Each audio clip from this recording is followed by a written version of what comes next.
3, 2, 1.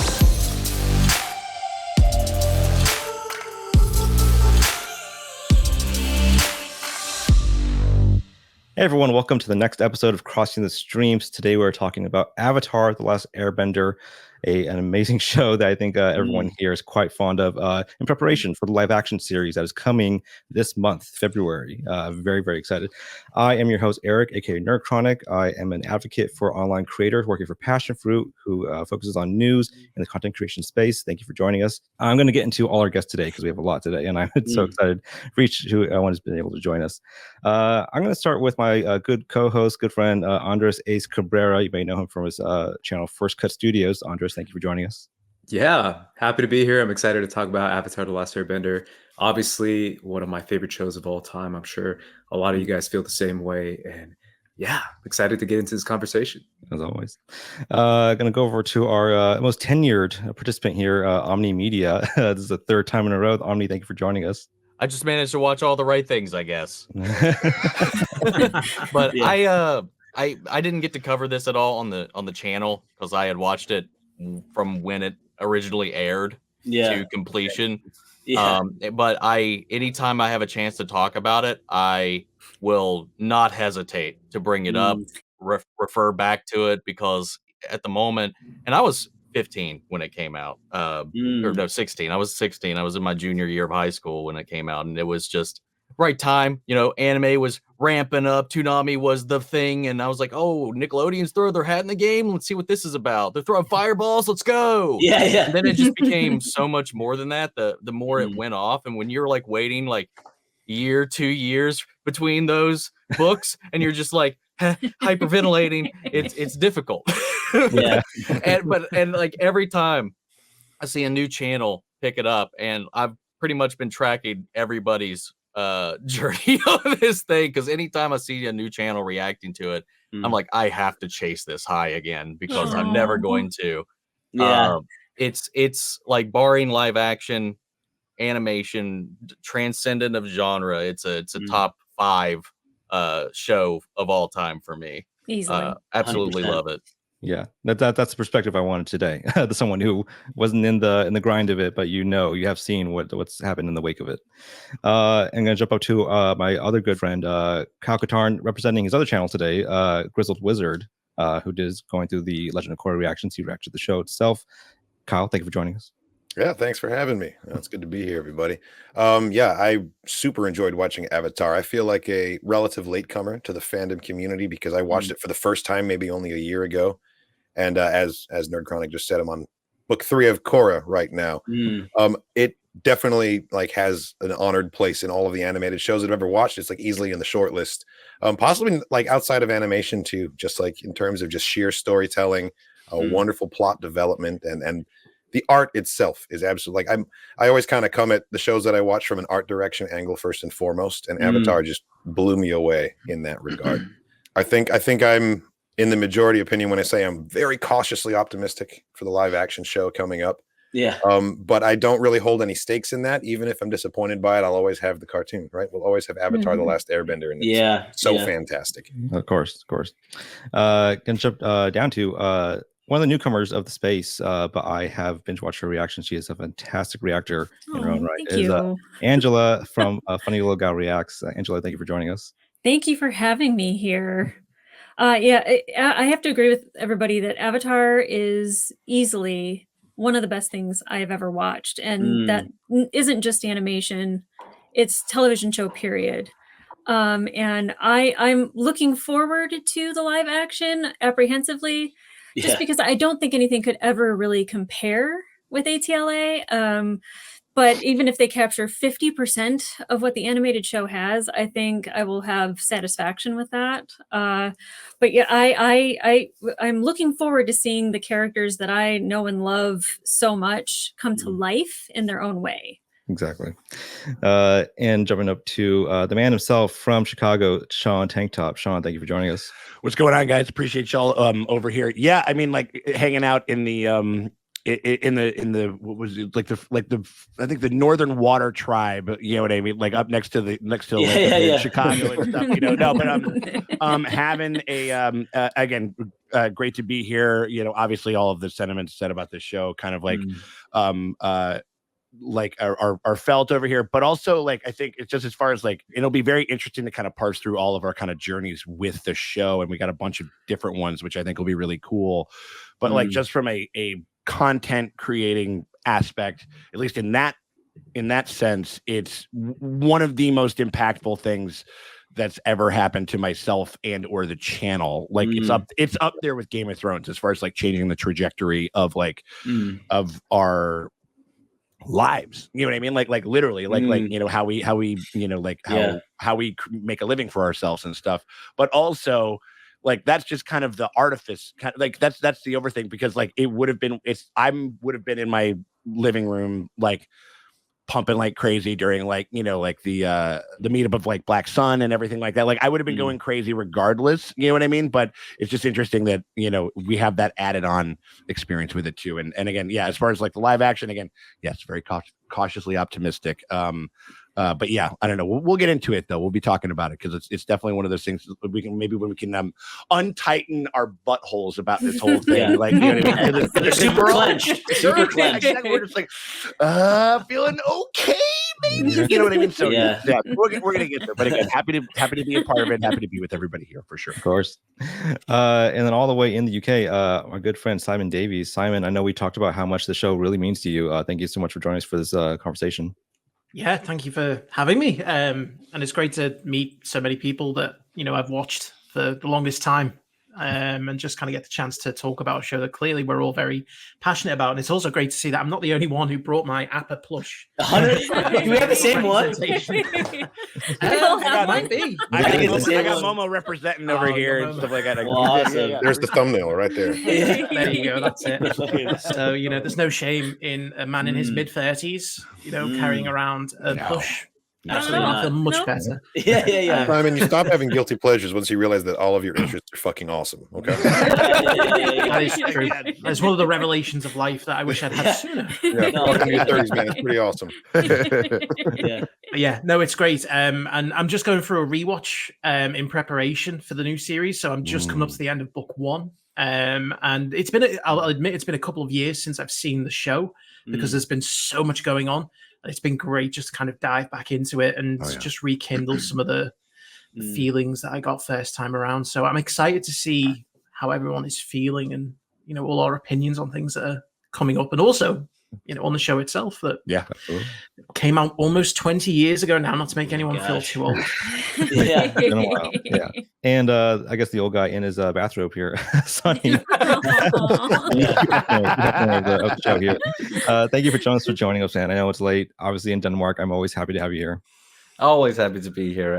Always happy to join anything like this where I can talk about something that I love dearly, and that is definitely the case with Avatar: The Last Airbender, and it's one of the shows that Kat and I watched. It's been a while since we watched it on the channel, and we fell in love with it instantly. It's one of our favorite shows of all time, just like all you guys said, and it has everything in it, and I can't wait to hear all you guys' thoughts on it, and you know, share my own, and Kat told me some things as well that they wanted me to relay. So yeah, I can't wait to get into it. And I really wish that I had, like, because I have a Momo plushie and an Appa as well, but they're in the kids' room right now. I don't want to go look at them. We understand. Yeah, and up atop, I have some newcomers to the show who are not in the reaction space necessarily. They are in the podcast space primarily. But I've been a fan of their show for this last year. They are newcomers to the space, but they binge watched Avatar: Last Airbender for their show, and it was a fantastic run. I listened to all the episodes for it. I appreciate it. Justin and Lexi from Spicy Tuna Podcast, thank you so much for joining us. Hey, thanks for having us. Thank you. Yeah, we are a podcast technically, but we always do reactions, and this is what like started our channel. You know, we do things that one or both of us haven't seen, so there's always a fresh reaction. Yeah, I like grew up like watching Avatar. So like when we decided to make a podcast, it was like the first thing that I wanted to show her. And you know, it's kind of kicked off like everything. Yeah, we've come a long way. Yeah. I mean, I first thought, and I was like, his name is Avatar. Like that's what this is. Cool. And now it's like going from that to caring, like buying so much merch, caring so deeply for this show, and being so excited for the live action. Oh my gosh, I'm so excited. So yeah, we're just really happy to be here and excited to be in conversation with all these really, really awesome people. Absolutely. And last but not least, the man of the hour, our very special guest who is joining us at last. It is our buddy Suraj. What's up, buddy? Yo, I'm so sorry. I let my head down for a nap and just completely Oh no! Alarm didn't go off, and then my girlfriend woke me up. Was like, "Aren't you supposed to do something?" I'm like, it grabbed my Appa plushie though. There you go. Yeah. Suraj, thank you so much for joining us, man. I'm happy to have you here. It's good to see a lot of familiar faces I haven't seen in a while, haven't talked to, and some new faces as well. Yeah, of course, absolutely. Thanks for joining us. We weren't talking shit at all while you were. I'm sure. I'm sure, Sean. I'm sure. Would never. So obviously, there's a lot to go over with the show.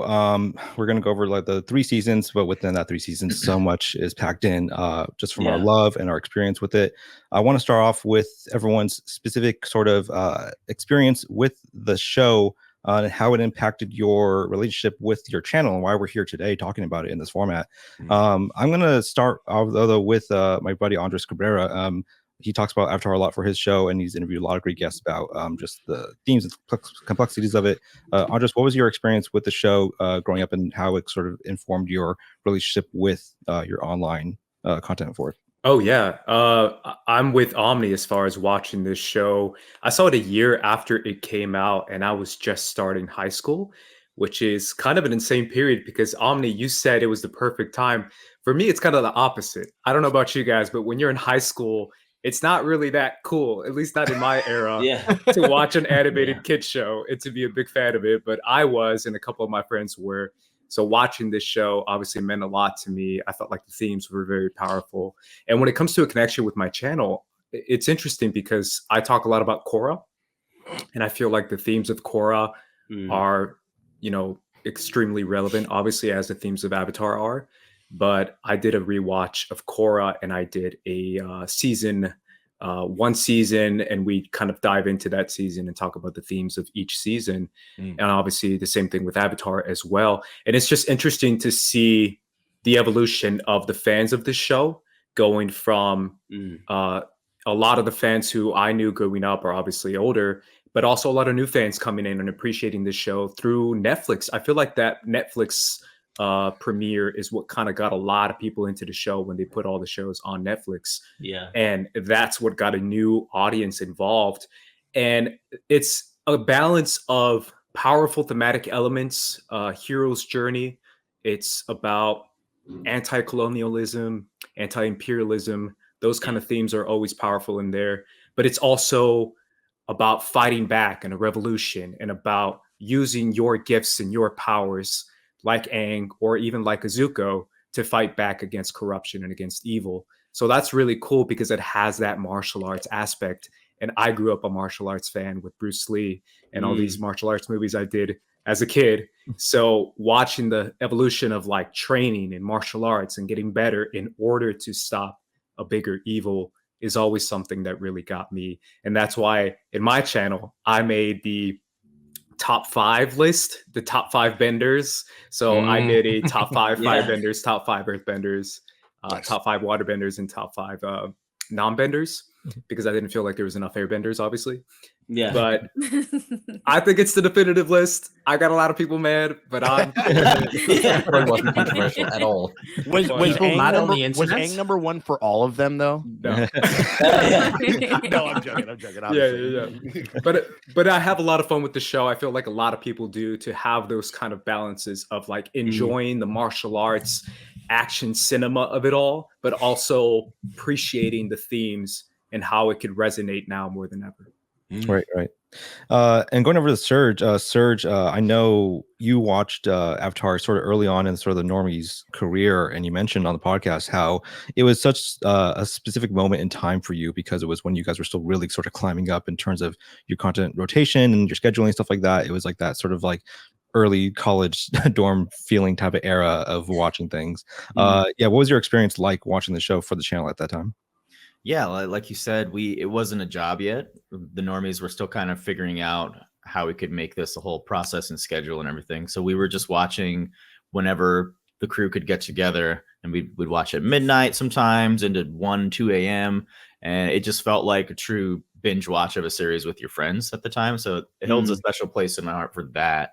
But also, I think it was just genuinely a surprise that this show was as good as it was. Because I think when we got it, it was a fan choice, and we said, oh, it's a Nickelodeon cartoon, whatever. We were barely doing anime at the time, and so we were just going to watch one episode and see how it shook up.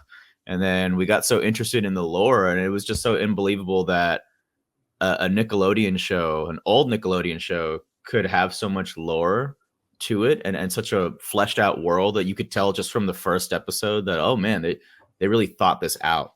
And then, on top of that, learning how each of the bending was based off a certain type of martial art that deepened the enrichment of the lore. And like Andre said, all the lessons in it, they come and they don't quite beat you over the head with it. Yeah, it's a kid's show, but all of those concepts are very well executed. And yeah, it's never on the nose, because the way they do it is so fun and artistic, and you love the characters so much. I especially just like the ending where Aang finds a different way to the solution than what we all would have thought. It's either this or that. You let him live or you lose, and then it's like it can be cheesy, but I don't know. But the way they did it, it was refreshing to see. There's always another path you can take in life when you're presented with an A/B choice. You don't always still be have true to yourself. Yeah, exactly. You don't have to compromise for the world. Yeah, exactly. And I think that is such a resonant message today as well, as we're like, everyone's fighting for things, fighting for their rights, and what's right in the world, and you can't lose yourself in that. Yeah, totally. Very Steve Rogers moment. Yeah. When the world tells you to move, don't. And Sean, we had mentioned too, like you mentioned briefly, that the show was such an impactful time for yourself, obviously coming off of the Burlington Bar Game of Thrones run that you had for several years, right, going into recorded reactions, and this being sort of one of the breakout shows that you had. What was that like for you? Yeah, I mean, it was, because we were like our little, season 2 Zuko like kind of moment. Like I'm growing my hair out and I'm kind of a miss, because there's been this way in which I've defined myself and my own metrics for my own success, and my like our what we have to present to people as creators and stuff. And we started to dabble in some other things, but I mean, that was just like the nerd apocalypse of 2019. We're just like, it's like Game of Thrones is ending, Star Wars is ending, Marvel, like the MCU first run is like ending. And so it was all these kind of things, and only one of them kind of made it out. That whole experience, what, you were just like, what do we do? And then COVID happened. And the world just served up a piping hot cup of go fuck yourself and your expectations and like what you think you're gonna do, you know what I mean? And so we started to get into this. We're just like, okay, well, like I guess we'll just do straight reactions and stuff like that, with just like kind of personality, with just like a couple of the creators and a couple of the regulars that we had from the bar, and so we did that. Far and away, it's the biggest blowout poll that we've ever had with Avatar. Everybody was so into it, and we're just like, you got to check it out. Started watching it, and the world is like crumbling around us. You know what I mean? And we don't know what's happening. There's an absolute there's maniacs at the helm, at least at the initial start of it and everything like that. It's very uncertain, but we found this little place of solace and like interest and enthusiasm and profound thematic material and stuff. And yeah, I mean, like we were all 35 plus like kids, and that's kind of what you were talking about, Andreas, before, is kind of and what the normies have made famous, like this is not a kid show, like thing or whatever. It's not a kid show, man. Yeah, no, I mean, like it's like but the whole just like that it could connect as deeply as it did, and then all of a sudden like create a wellspring of survival, because at that point I was having trouble like getting like unemployment and stuff like that, and then all of a sudden like the show comes along, and then our channel had grown like farther than I thought that we were ever possible. You know what I mean? And again, and it was a gift of that show and of our kind of interaction with it and everything. And that was, and it was just like, and like Ang was just like, there's a new way that you can do this. Like, it doesn't have to be the one thing, because I was just like, how do we recreate the bar stuff? Can you? And the thing is, we fucking can never do it. It's never going to happen in the same way that it happened at that point, because that was that time, and this is this time now. And so exactly. And so, yeah. And so it was just, in that sense, it was transformative. And then also, it's just an amazing just show and experience. And yeah. And so I think that was kind of it again, showing kind of a lightning strike, kind of creating like a new path that you could do. It was definitely something for that show specifically, like altered and did for us, that it's in the book of Sean TankTop, that's a big chapter, you know what I mean, like, and so and for everybody else here too. So I love that you relate the story of the show to kind of your own life too, because I feel like everybody I talked to with Avatar has somehow resonated with it in that first time they watched it, because I went through a similar thing, just we talked going on in my life 100%. I mean, like, and I remember like when we're going into the finale, like the first like signs of like a vaccine starting to happen and stuff like that, like this end game, like this possible solution and everything. And you're like, this is so meta. It really, like, you can literally like track our mental health like through our like, if you watch it from front to back, and wow. And there was a big thing, like I remember Morgan had said, she was like, a big thing for her, because like Morgan like is Toph, like she just is Toph, like Beifong. But we talked about the scene with Uncle Iroh and Toph, where he talks about like accepting help and seeing yourself as somebody that can be helped, and that it's not, you have defined yourself by your own ability to literally shape the world around you and everything like that, and you are kind of, and it's okay to be powerless, and it's okay to receive that. And that was kind of what our patrons did. That's what YouTube did. That's what the show did. And so it was very like, I don't know, the stars were aligned in such a crazy way, especially at that moment in time and everything. And again, it was a macro thing, but it was a very personal thing too, of course. Yeah, as it is for everyone, particularly absolutely. Simon, you had mentioned as well that the show impacted you at such an important time in your life, and you kind of wish that you had the ability to go back and tell yourself to slow down with it, to expand the experience for yourself. What was that like for you? Yeah, it was interesting, because I watched it about a decade after it initially released, and it was one of the first series I reacted to on my channel about 6 months after I started in 2016. And it was a fan suggestion, very much like with a poll. And I thought, I'll give it a go. And at that point, I was only watching a couple of shows, binging them, putting them out on a daily basis. And I just found myself wrapped up in the whole thing. And, unfortunately, I was done within a few months. And, you just want to expand that experience as much as you can, because you enjoy it. And you're like, where's the rest of it?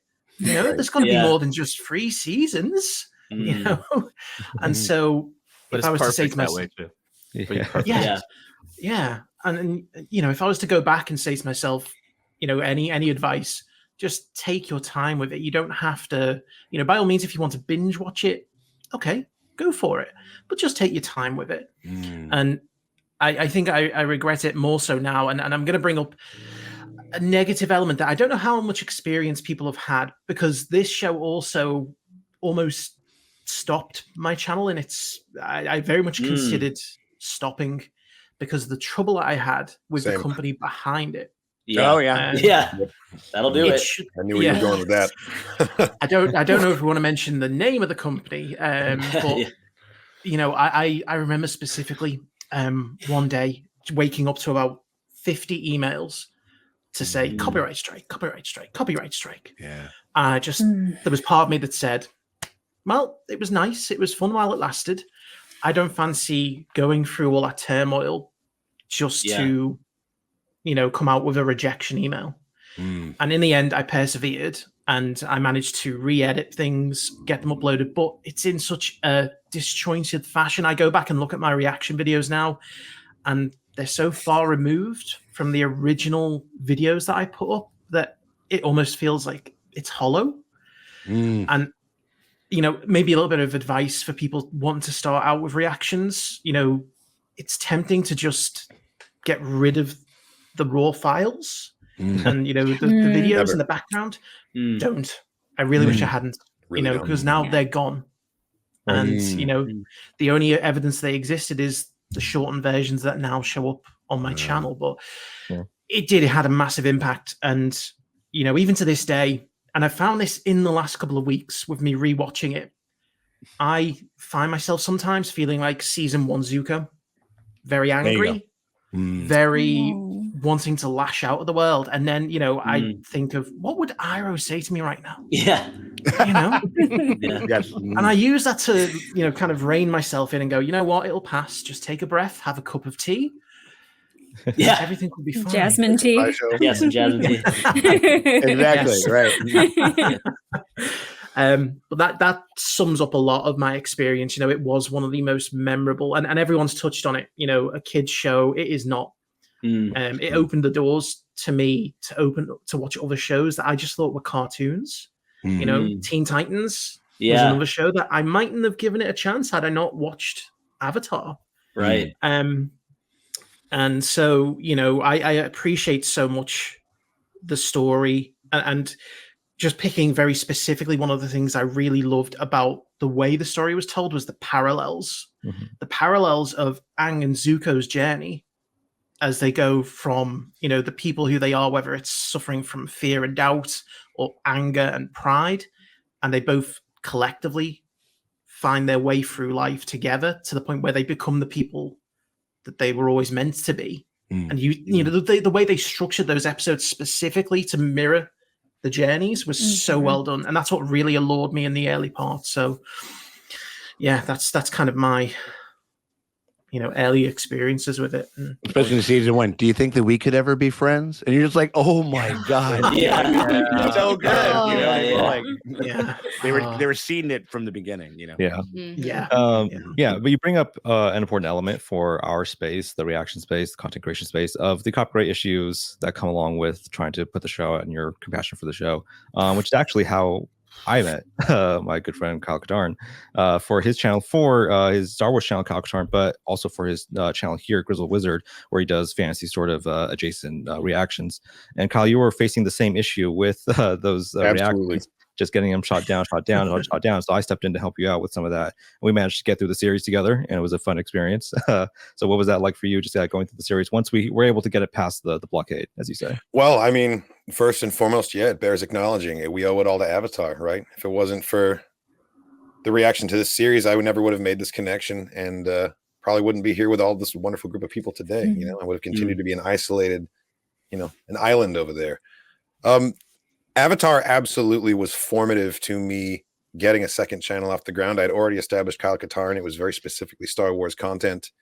And I have a Star Wars podcast. My co-host, Bendu, is probably the biggest Avatar fan I've ever met. endlessly resented the fact that I didn't know what he was talking about when he was constantly.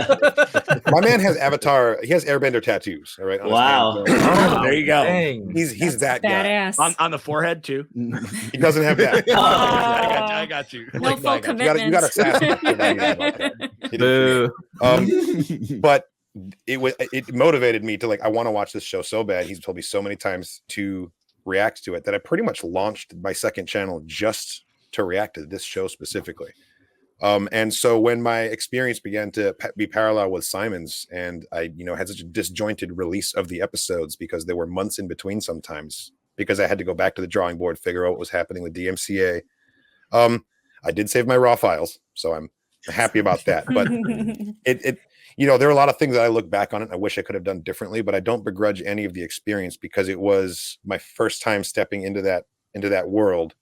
And I was very much self-taught. I was editing everything myself, didn't really know what I was doing. So once Nerd Chronic jumped on board and bailed me out, it was a smoother process, and I was able to free up that mental load to really focus on engaging with the community that was really like embracing these videos, and like the numbers were flooding in. Yeah. I was so preoccupied with the behind the scenes elements of it that I wasn't properly engaging with the comments. So once those roadblocks were cleared away, I realized just how like passionate, like ferociously so, the fan base can be when embracing a new story. And like I was saying before we started rolling about how the mic never lies, they knew how frustrated I was, and they were urging me to keep going with the show. They were like, don't stop watching. If you have to stop reacting, that's fine, but finish the show. It was very important to everyone that I was able to absorb the entire story. And looking back, I'm so very glad that I did.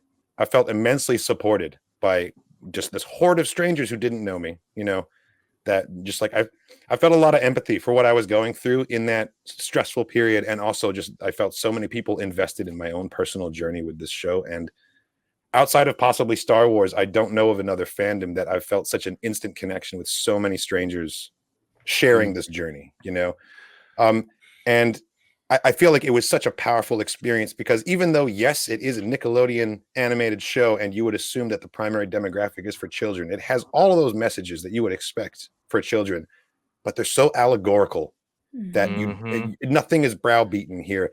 We cover imperialism, we cover colonialism, we cover genocide on this show. It goes there, it goes places, and it felt like it was so respectful of real world ideals while still giving you like a very wholesome and optimistic and hopeful framing that I think it really does have a powerful effect on you when you're watching it. If you're in a vulnerable place the first time you watch Avatar, it really does make a change in you, Yeah. And I think that change was then reflected outwardly on my channel, which has since grown. And as I said, I really do owe it all to those Avatar reactions for really kickstarting the whole thing. Yeah, totally. And I got invested through the series again, helping you with those. And after that, it's when I started going back and rewatching so many people who were now coming into the space. One of them being Angela for your channel. You came in the sort of early pandemic or second wave pandemic just era. late last year. Yeah, last year. Yeah. You're what I refer to as a third wave reactor for the evolution of this. I'll take it. But the show was a huge part, obviously, of the development of the channel. And so it's only been again like almost a little over a year on. If your experience with it, what was that like going through it now in this time? Yeah, I think I can kind of mirror what everybody else has said, that there's kind of like a part of you that is before Avatar and then after Avatar. And it's not just your channel, but it's you personally. And yeah, I definitely, when I travel, I think about our group and how they go to different places and they meet different cultures and how they are changed by those cultures and by those people. And, it like was very personal to me when I would see them go and do those things. And, it was really nice to see like numbers go up and all of that. But I think the community, when you start talking to people about Avatar that are passionate about it themselves, and they're happy that you're there, they're happy that you're watching it, but like they want to get into deeper conversations with you as well, and connecting to people in that way was just so unusual to me. And it definitely changed my relationship to my subscribers and how I want to know them. I really want to know not just their opinion on something, but how did this change you? Because I can definitely say the first like episode, I was like, okay, I'm watching a kid show. And it's on a channel that slimes people, so I didn't really have like high expectation, you know. And like I said, they touched on genocide. The first episode, Aang learns that all of his people are gone, and how heavy that is for a 12-year-old. And I like literally was like, this isn't a kid show. This is something else. And you progressively get into those stories where it's deeper and heavier, but you still have all the lighter moments, and you see them going through that turmoil and all that emotion and kind of stumbling along the way for sure. But I mean, you can relate that to your regular everyday life as well. And I just fell in love with it immediately. And it really, I still say that it's the best thing that I've ever watched, and it has affected me the most. And it's something that now I very much treasure and hold dear, and I don't want anyone to muck it up. I have managed expectations for the live action series, but I'm channel wise, I have engaged with people about this show, and I just cherish all of those stories and those moments that I've had with them. Of course, yeah.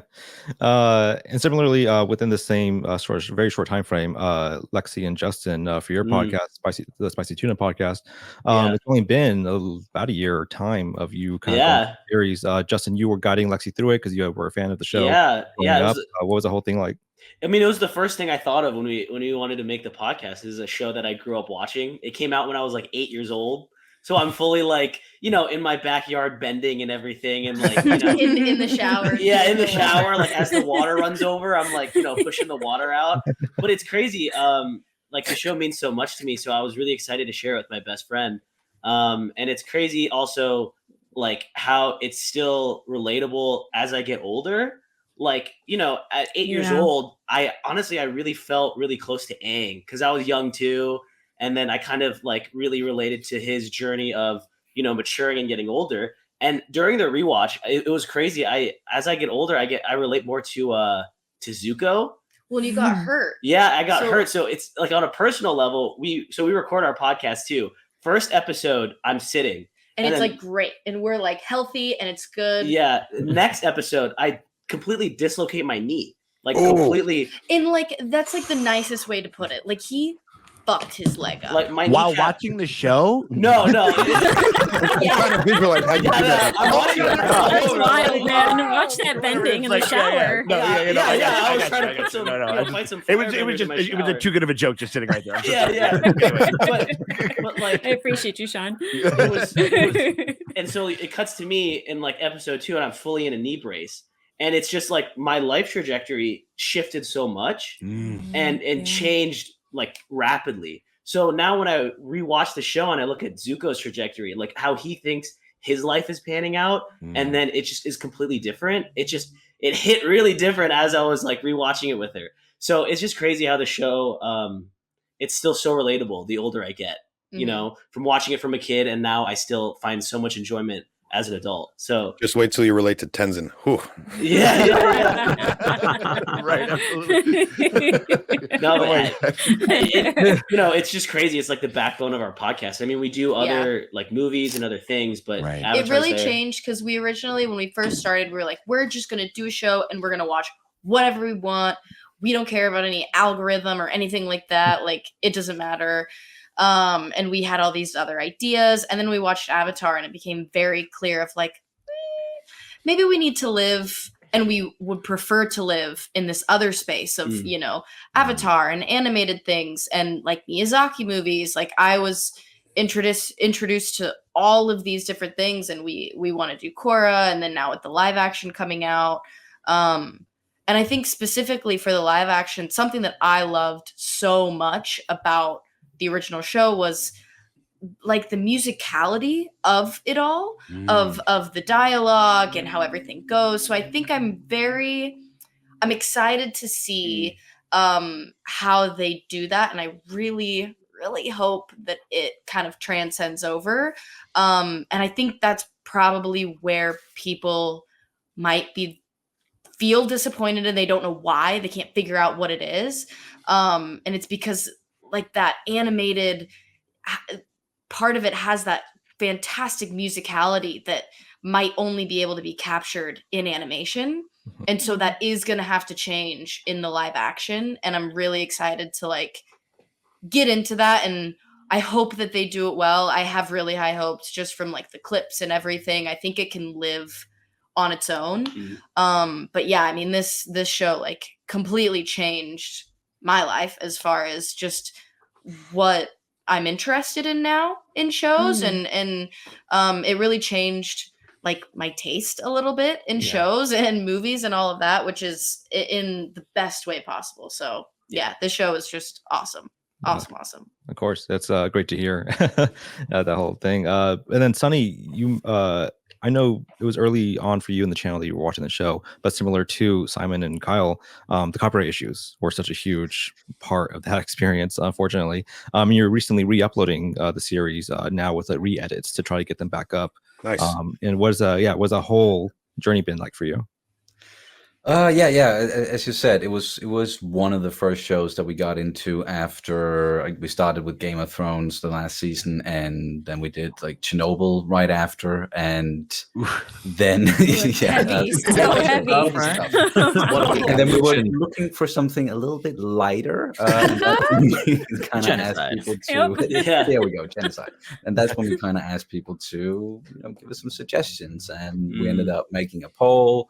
And the Avatar: The Last Airbender, it won out, and we didn't really know much about the show going into it, and we didn't really watch a lot of animation at the time, besides Star Wars, of course, on my part.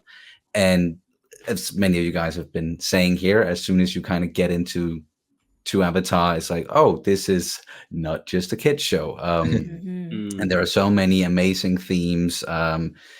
The world building is just immaculate from the beginning, as Suraj also said. But to me, was always the characters that really not overshadowed everything else, but like that was the most important part. And like every big moment in the series, every big like really impactful moment, it was contingent on the characters and their journey, and it was earned. Right. And that was really the most important part here for us. Like we've always focused a lot on like characters and themes and their relationships.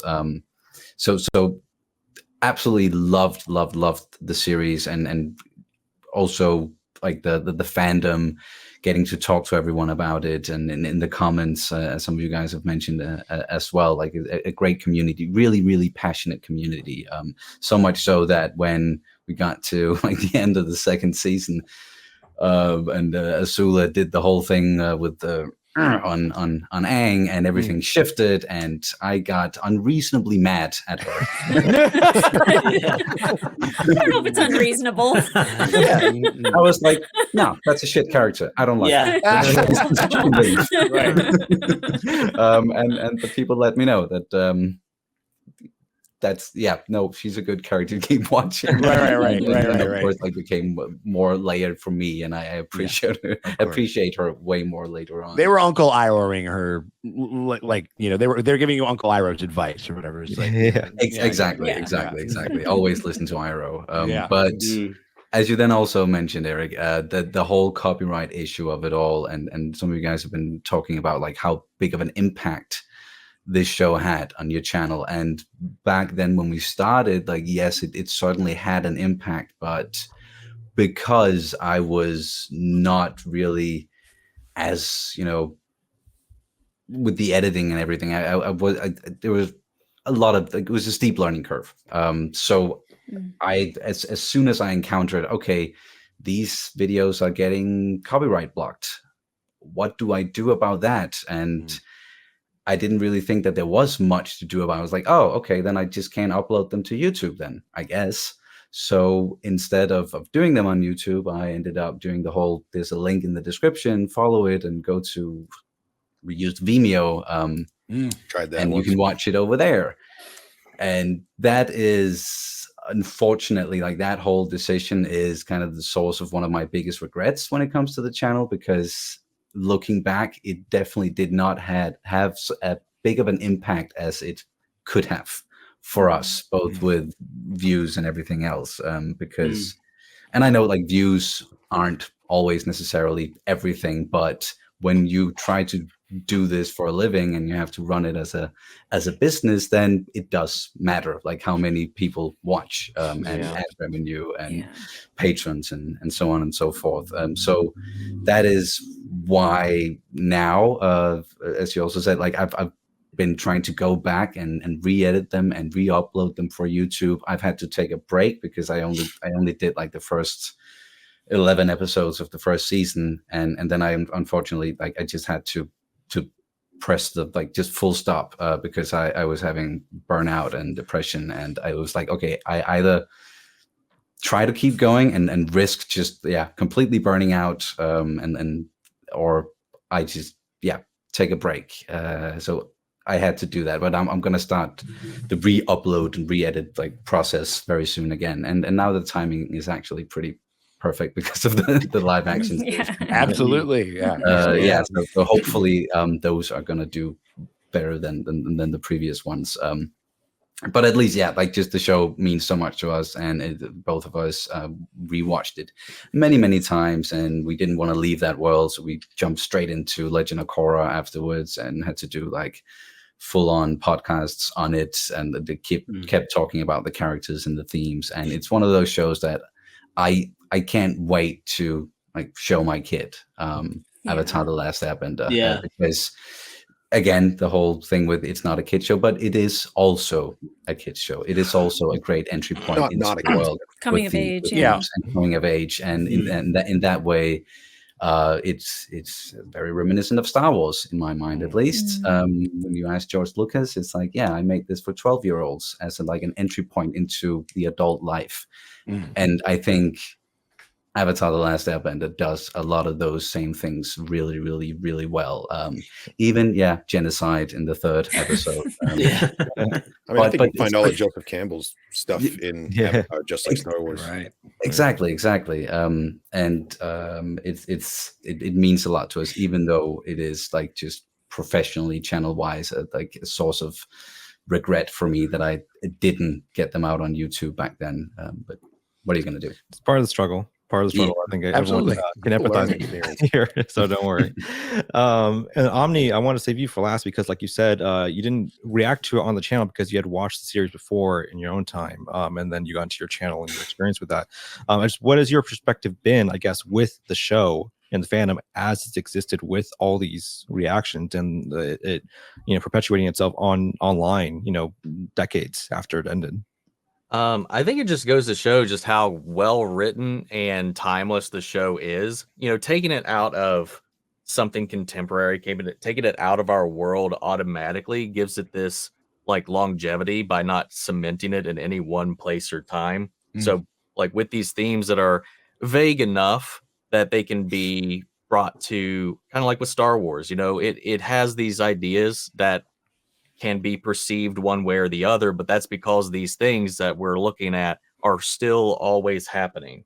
These are still the life that we see when we walk out the door. This is still the stuff we see on the news. Like, it's just a new coat of paint, a new name on the label. And it's just like the show, like you said, like it is for everybody. It is a kid's show as well. It uses that as this kind of lubricant to kind of disarm you for when it hits you with the hard stuff. Like a lot of really good kids television will do that. It was like, ha ha, ho ho, here's the jokes and stuff. And then it's just like, wham, you just got hit in the gut with some heavy stuff, and it helps kids process. I feel like some shows, or at least they give them an idea of what to expect, like when life does come knocking. Like some shows kind of have, and respectfully so, you need to, with some things, depending on the age range and whatnot, kind of have the gloves on. You don't need to be hidden like 5-year-olds with like genocide or anything like that. They won't wrap their heads around it. But like it uses a lot of these ways to dive into these very universal themes in a very kind of soft way, but in a real way. And it also has so many different types of people, especially, you know, in the US and stuff like that.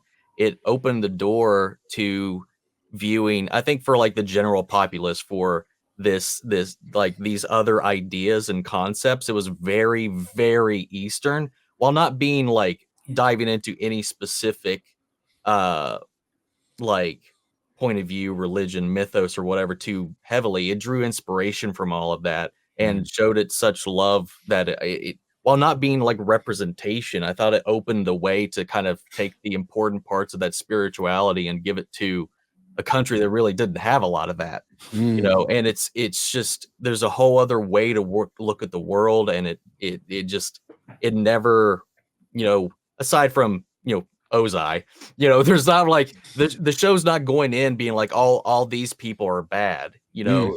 It tackles that xenophobia, you know. They challenge this idea of the other. They challenge this idea of, well, that's the enemy, they attacked us, right? So they're bad. No, there's good people in there. Like, they're just because the Fire Nation has a dickhead at the top doesn't mean everybody's a dickhead. Right. And it just really, like, it's beautiful. Like, you can just like you this will be important as long as humanity exists. Like, in a lot of ways it is, and I won't go into spoilers obviously because we talked about this before we started recording a little bit. It's very much so like a I don't want to say kiddie, but like it tackles a lot of the very same themes as Attack on Titan. Which is not for kids. No, my God, no. Yeah, it goes a different route. It's yeah, really not a kid show.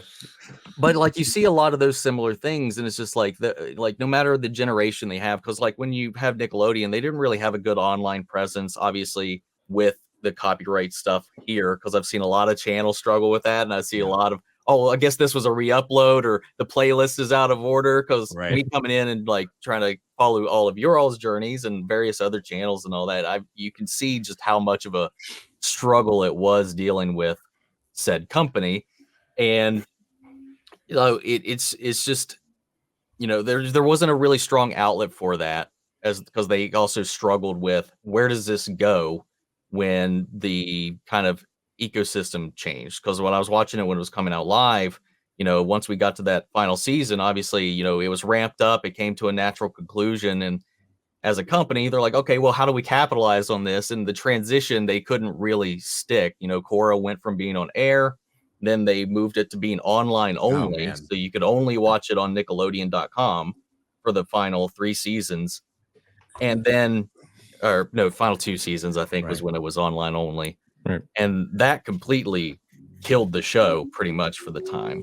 So then once they got that licensing rights for Netflix, it was almost this thing that by this point everybody kind of had, and it just gave the show this second wind and that revitalization, because it's, I'm sure, something people have just heard in the zeitgeist all these years, but maybe didn't have a way to check it out. Not everybody's just going to go out and drop all that money on getting the DVDs or the Blu-rays or anything like that. But then it's now in your house, and you see all these people coming into it, and there's this new wave. And then like, I'm seeing this, like, who just found the reaction sphere around that time, because then that's kind of when I started building my channel. But I'm like, dang it, I missed out. I can't watch this again.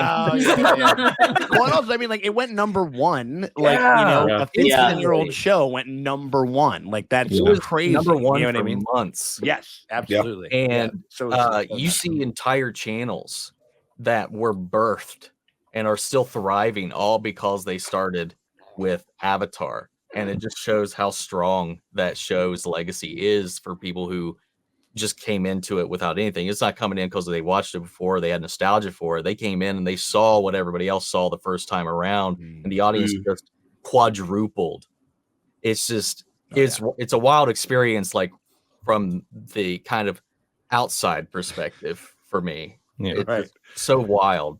Well, you're like one of you guys, like a couple of you guys are like the gold star, like ATLA fans, where and you're like the old avatars, like I was there. Yeah. You know, like Steve's magic to me. I was there when it was written. All of you. You know what I mean? Like, whatever. That's Yeah. Yeah, we're the Roku.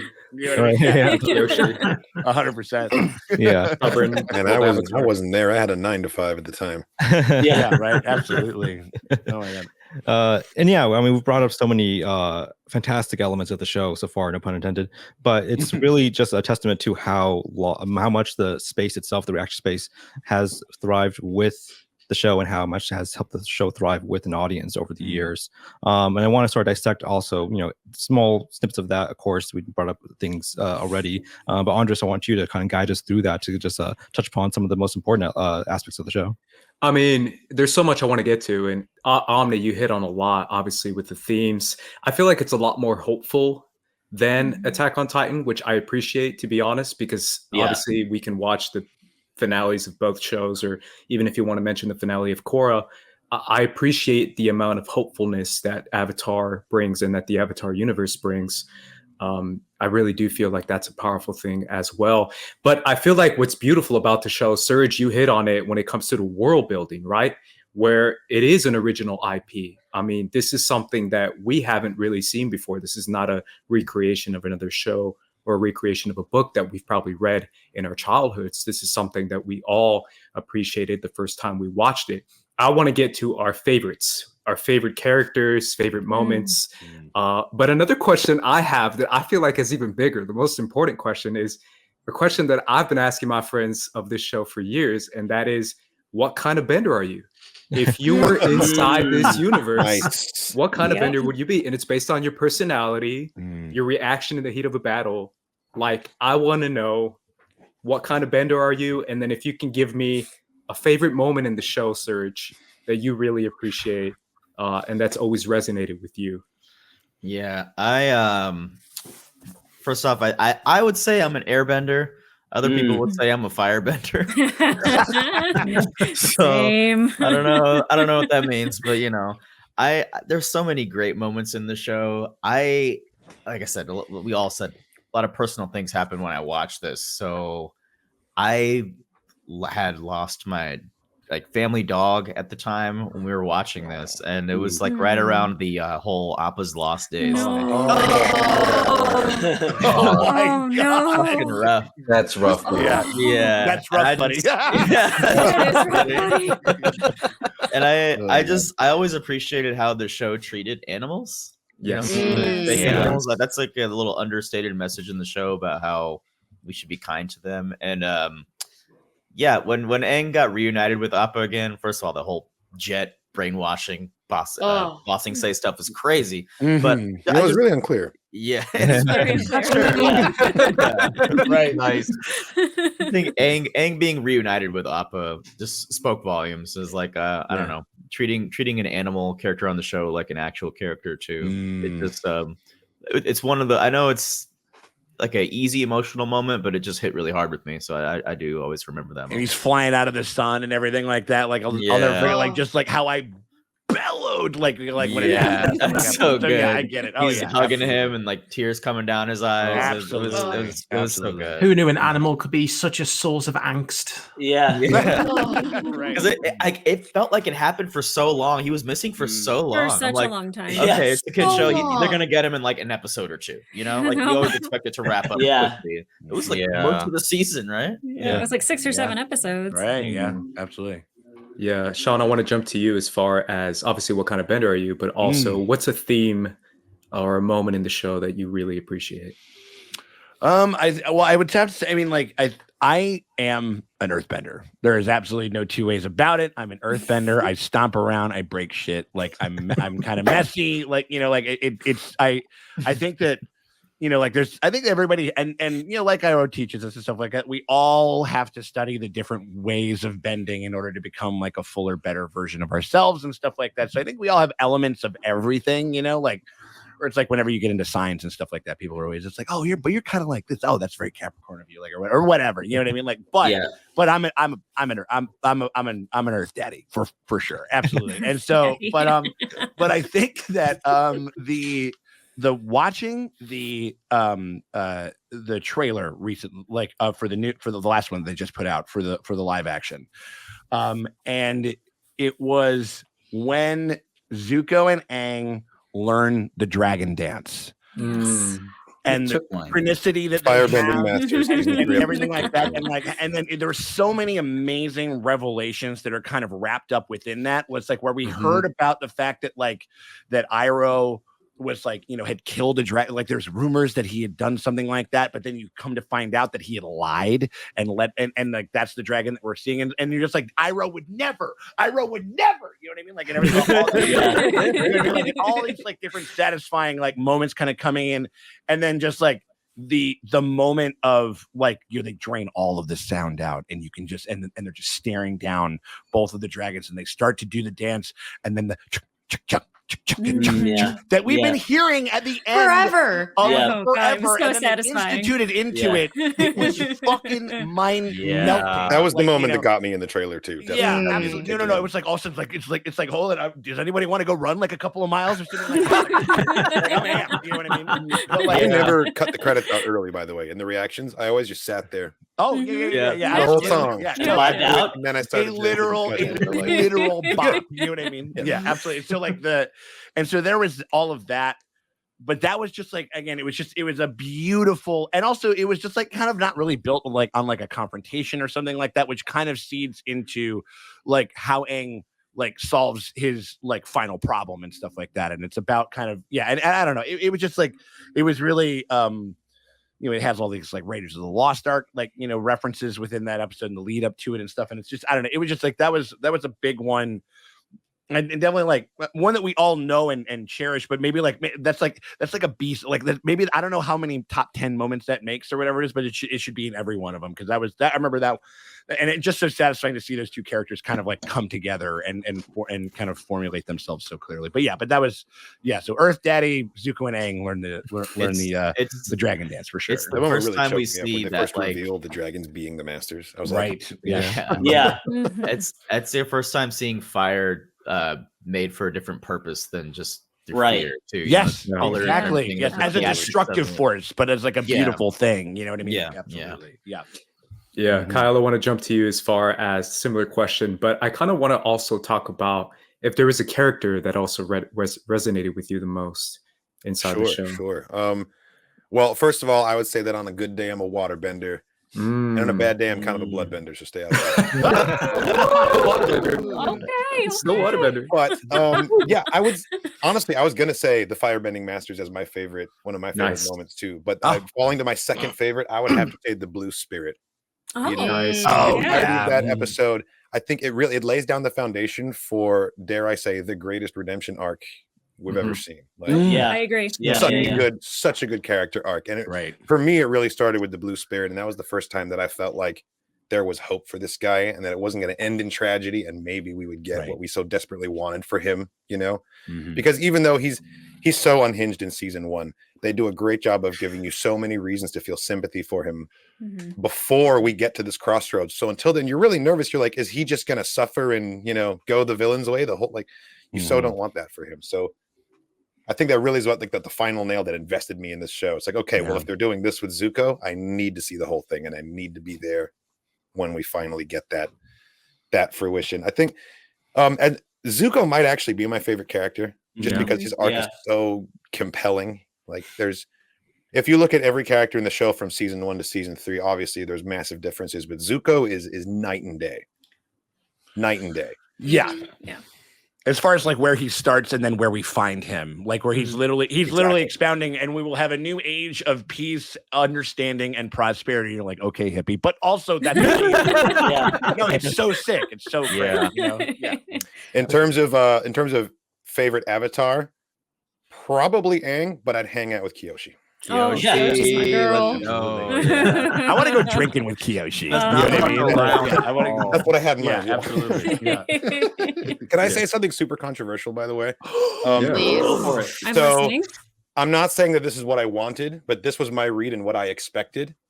I thought that Katara and Zuko were going to end up together. Oh, Zutara, you're not the only one. Because of all the necklace I thought stuff. so. Because of all the Yeah. Understandable. I thought they were setting that up, and then they like Got my girl abandoned it and Mai. went a I different way. love her. That was the May's my girl. I'm not Right. saying I Girl. wanted this. I'm saying this is what I expected from it. Yeah. Mhm. Yeah. No, I think it's Yeah. understandable to think that, you know. They're There gonna was, play into that more in the live action for sure. Like, Yeah. they're, Oh, they're yeah. Yeah, Oh, they're yeah. going to play it up. You can tell. There was actual shipping that went on beforehand. I remember before season 3 came out. You can back me up on this, Omni, as far as actual shipping that went on for them too. And obviously they joke about it in Ember Island Players. So Yeah, I love that episode because I love it. because all the feedback Yes. from between seasons Yeah. 2 and 3 Yes. that was going on, they It's were so just good. like, and haha.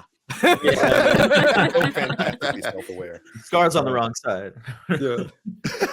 Let's skip the Great Divide. Like, Yeah. Yeah. hypest episode in the entire show. I was going to say that's a real litmus test episode for what your relationship is with the show, because I don't mind the Great Divide. I don't either. Neither do I I. like how much world building it actually provides for the show. Right. It's one of those things where I'm just like, oh wait, this is the bottom. What the fuck are you talking about? Yeah, yeah. If this Yeah. is the worst that the show has to offer, then like we're gonna be in like yeah. So yeah.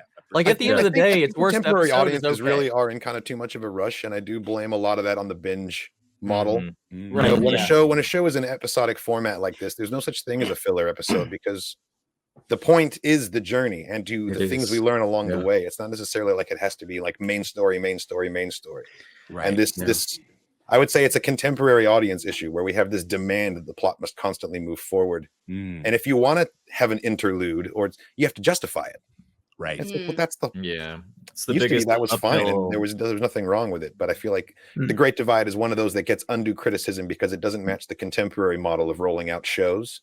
Mm. Nothing Mm. wrong with it if you look at it objectively Yeah. through the lens. Sometimes of you just need a yeah. little bit. Need a little extra flavor. It's like I don't need that extra miso in my ramen, but like I'm gonna have it. You know what I mean? Right. Like, better for it, you know, like, yeah. It makes the journey feel more complete. That's the biggest uphill battle that Netflix shows. It sweetens the pain. Yeah. Yeah. I was gonna say it's just one of those situations, like you said, like the journey is the story. Like just Right. because they're heading to Omashu or just because they're heading to Kyoshi Island doesn't mean they just teleport there. Right. You know, you can walk across a whole other thing on the way. You know, random encounters, like you bump into people It's a on the journey. street. Like there's other towns between A and B, and you know, would you rather see the weird stories they encountered, or would you rather be like, oh, you remember that one time we didn't show you? Haha, great. No, and Game of nothing? Thrones season 8. I hate I didn't want to say anything, but that's the word. Right. Yeah. hopping, Especially when they across- make fast it sound traveling. really cool. It's West like, Coast. show us. Or it's one of those things like where when you do like a road trip, like what do you talk about more? The place that you went or the weird shit that happens while you're driving there? Weird gas You know what I mean? stations. And that, like, The one guy we like, saw that at the has the rest most stop, et cetera. stories. It's like, can you believe that one guy like did that when he Yeah. was filling my coffee? It's like, yeah, I know that was really weird. Like, yeah, so yeah, Yeah. I totally get it. Absolutely. Simon, I want to jump to you as far as your favorite theme in the show, your favorite moment and storyline, and obviously, what kind of bender are you? I'd like to be an airbender. I'd like to be really light and fun and be able to fly. But Yeah. I feel like most of the time I'm an earthbender because I'm quite stoic and grounded. So you know, there's always that duality, I think, to me as to what I'd like to be and what I am. In terms of like favorite moments, my favorite moment when I was watching the show, or at least one of them, was the storm. Because that was yes. the first time you got to see, you know, in depth the backstories to, and again, I mentioned that parallel of two of the most important characters in Aang and Zuko, and how their upbringings really defined who they were at that moment. And they start to, and as Kyle mentioned, you know, in the next episode, in, you know, the way that we get the first signs of Zuko's kind of turnabout. I think as well it bleeds into the storm, where, you know, again, you start to see why has he been you know, banished? Why does Aang have all of this, you know, anxiety over, you know, clearly saving the world is a big deal, but you know, it's the first time he really sits down and says, everything I knew is gone. And he has that moment of, and it's all my fault. And, you know, I think humanity, you know, most of us have this horrible way of blaming ourselves for things that just we don't have any control over. Survivor's guilt. And yeah, and that's just a great way of saying, look, the things that have happened, you're not always responsible for. What matters is how you move forward, how you deal with that. You can't change the past. Since I've watched it and since I've learned a few more things, and, you know, obviously at the time it was a heartbreaking thing, but the tales of Ba Sing Se and Iroh's, you know, leaves from the vine moment and everything that I've learned from that, you know, obviously it's a tribute to Mako, who, you know, that was his last work, you know, someone who'd just been diagnosed with cancer, didn't have long left to live, and still managed to give such a emotional, heartbreaking performance. And, you know, learning that the picture of his son was Mako in his early years, you know, it was just such a touching kind of thing to see. And so I appreciate that moment as much as I found it very emotional at the time. I appreciate that so much more since learning those things. So that was like, yeah, looking back, that's one of my favorite moments. So, and I'm a big Iroh guy. Yeah, he was modeled after the young. That's really touching. Yeah, yeah. So, I didn't know that. Yeah, and again, Iroh is just like, you talk about parallels. He is the antithesis of Ozai. He's like, Ozai is the worst of the Fire Nation. Iroh is the best of the Fire Nation. Yeah, and I just love how you can see they both influence Zuko again, and it's just so well layered. Mr. Miyagi and John Kreese. Absolutely. Does that make Azula Terry Silver somehow? Azula was doing that much blow at 14. Thank you, Sean. That's how you get the lightning, don't you know? Yes. All right, there you go. I want to piggyback off of that real quick, talking about the parallels between Ozai and Iroh. Iroh, you know, we get to see in some of those moments where, you know, he wasn't like he was when we meet him always. Yeah. You know, but unlike Ozai, he was able to change. He was able to see what was wrong with what they were doing, and he had his we skipped his redemption arc. You know, we meet the redeemed Iroh, the one that has lived his life, made mistakes, and traveled the world, while his brother just sat in the Fire Nation and stewed and just like never exposed himself to anything else.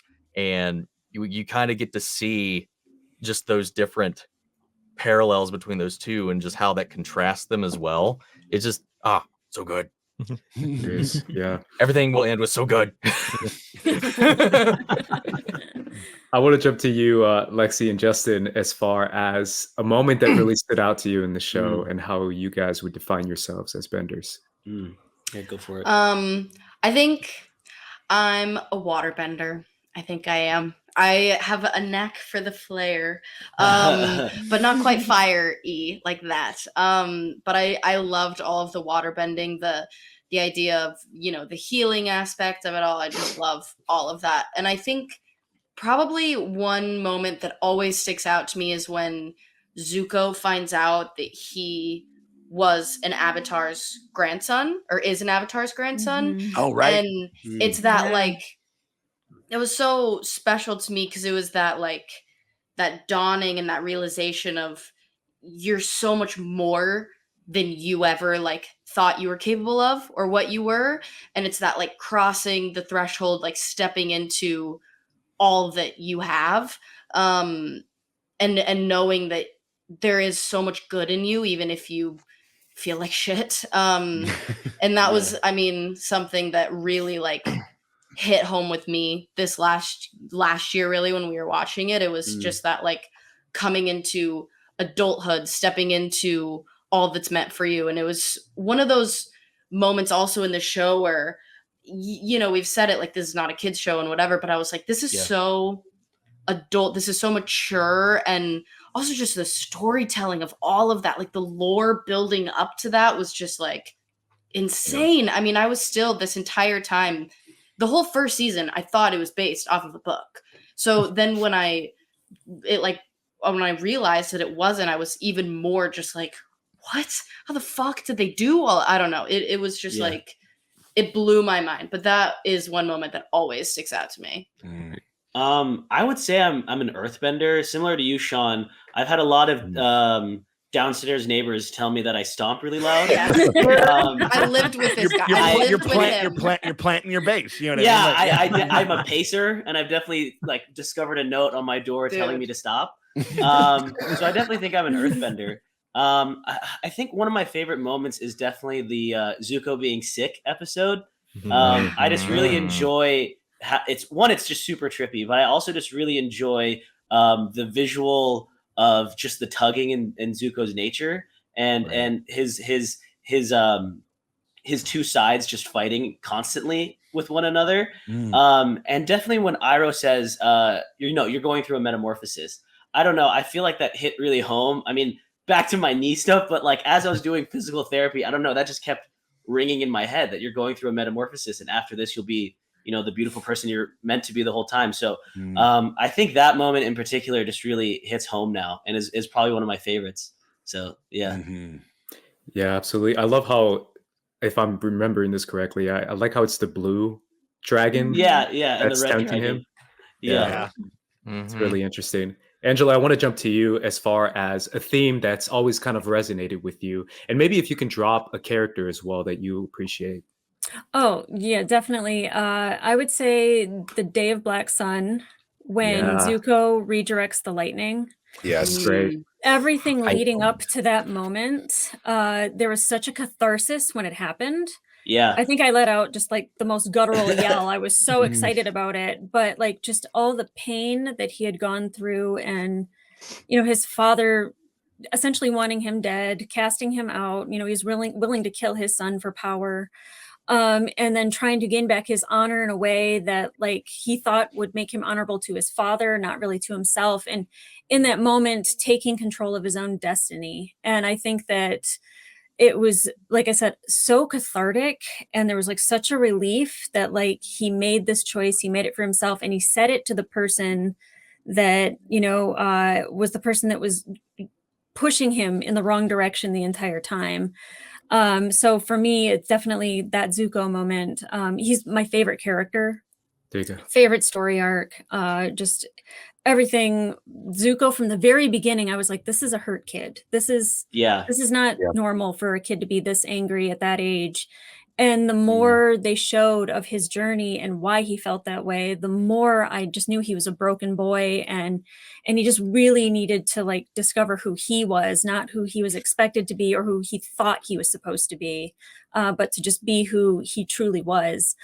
So for me, that moment was just the one that just, I feel like a swell of pride when I think about it. Because my boy did it, He grew up. I mean, when you described the moment, I kind of got a chill all over again. Absolutely. Whoa, that was powerful. I don't want to skip over you, Angela, before I get your bending type. Okay.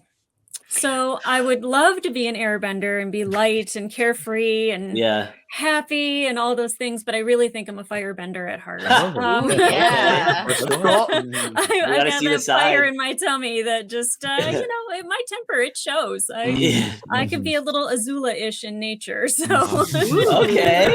There we go. I swear, everyone I meet does not want to be a firebender, and I'm over here like, I'm a proud firebender. I love that. That's great. Yeah, absolutely. Yeah, I'm personally a proud firebender. Every time that quiz comes up and I take the quiz, it's like, you're a firebender. I'm like, I know. I know. Yeah, absolutely. I'm like be a firebender. Be a firebender, except for when it comes to cutting bangs. You know what I mean? Can I change my answer to exploding forehead? She did that. As soon as she did that, I was like, "Oh, girl ain't right." Oh yeah. That scene was also just like, oh, that was. I mean, monumental scene. Yep. Yeah. Sonny, I want to jump to you, man, as far as a theme that has always resonated with you inside this show. And obviously, what kind of bender are you? Yeah. Let me just start with, bender. Because it's a question I've asked myself many times is, okay, am I more of an airbender, earthbender, firebender, waterbender? And it's like, I can't just put myself in one box. I feel like it's you're the Avatar. You're a number. Yeah. You're like all four. Sonny, you are the Avatar. Oh, that's too much. That's too much. I'm gonna end up running away if you. We were supposed to tell you when you were 16. Way too late. All right, but yeah, I consider myself maybe like an earthbender masquerading as an airbender, but deep inside, I'm a firebender. Okay. Oh, interesting. If I'm kind of like trying to I feel that. Yeah, and when it comes to themes, like there are so many amazing themes throughout, and again coming through the characters in particular, and one that I don't know why, but I've been thinking about lately, and that probably also relates to my own life, is the whole thing with like, yeah, let me use like a moment in the series as an example, like in the desert, when Aang, he loses Appa, and he has been using his powers, using everything that he has learned, and like the Avatar state to do good and try to protect the ones that he care about. But here in this moment, when he comes face to face with the people who's like taking something that is truly, truly dear to him, he lashes out and he wants to wipe them out. All of them, to quote Sidious. And he doesn't in the end because of the people around him, and Katara stepping in and just not even saying a word, and I almost get like choked up just thinking about that scene, like the way that she brings him down, which is like this quiet tenderness and love, and just like, no, this is not the right way, this is not the right course of action, this is not you, and that is at least something, again, when I just related to myself in my own life, is in those moments where you're just like something has gone wrong, or you're just angry at the world for whatever reason, to take a step back, and it's okay to rely on the people around you, and to let them in and let them reel you in as well. So I think that's a very important theme, that you cannot go through this life alone. Appreciate the people around you, and it's okay to depend on them, definitely, and going through a journey that like what Aang went through as the Avatar, he couldn't have done that alone, couldn't have done that without Katara and Sokka and Momo and Appa, and later on Zuko, and like everyone in the series. So I find that, Cabbage guy, integral part. Goddamn-lutely. Yeah. Everyone. But at least, that's a theme that resonates deeply with me personally. That's good. Omni, I want to jump to you as far as a favorite character in the show and a favorite moment. No Bender? How dare you? It's a given. No, like, we're like Koi. We stole your face, man. He's been thinking about it the whole time. Right. No, I tease. But no, like, I'll start with the Bender thing just because I brought that up. I feel like I present some kind of air water hybrid, but I always feel like fire. I've always felt that way. For me personally, I find maybe it's weird, I don't know, I find fire so soothing and calming, like the warmth, the glow, but a light breeze, you knock it over and it just will rage. And I feel like that can be me sometimes in a lot of ways. If something interrupts my day, something goes wrong, it can just spiral my emotions. And equally, I get extremely heated and passionate over the things that I love. I love passionately. I get like, once I kind of get attached to something, like I am just all over that. So like it's just kind of, it's that weird dichotomy, like sometimes like it's just like on a flip of a dime, something could set you off, but you could just be this warmth every other moment of the time.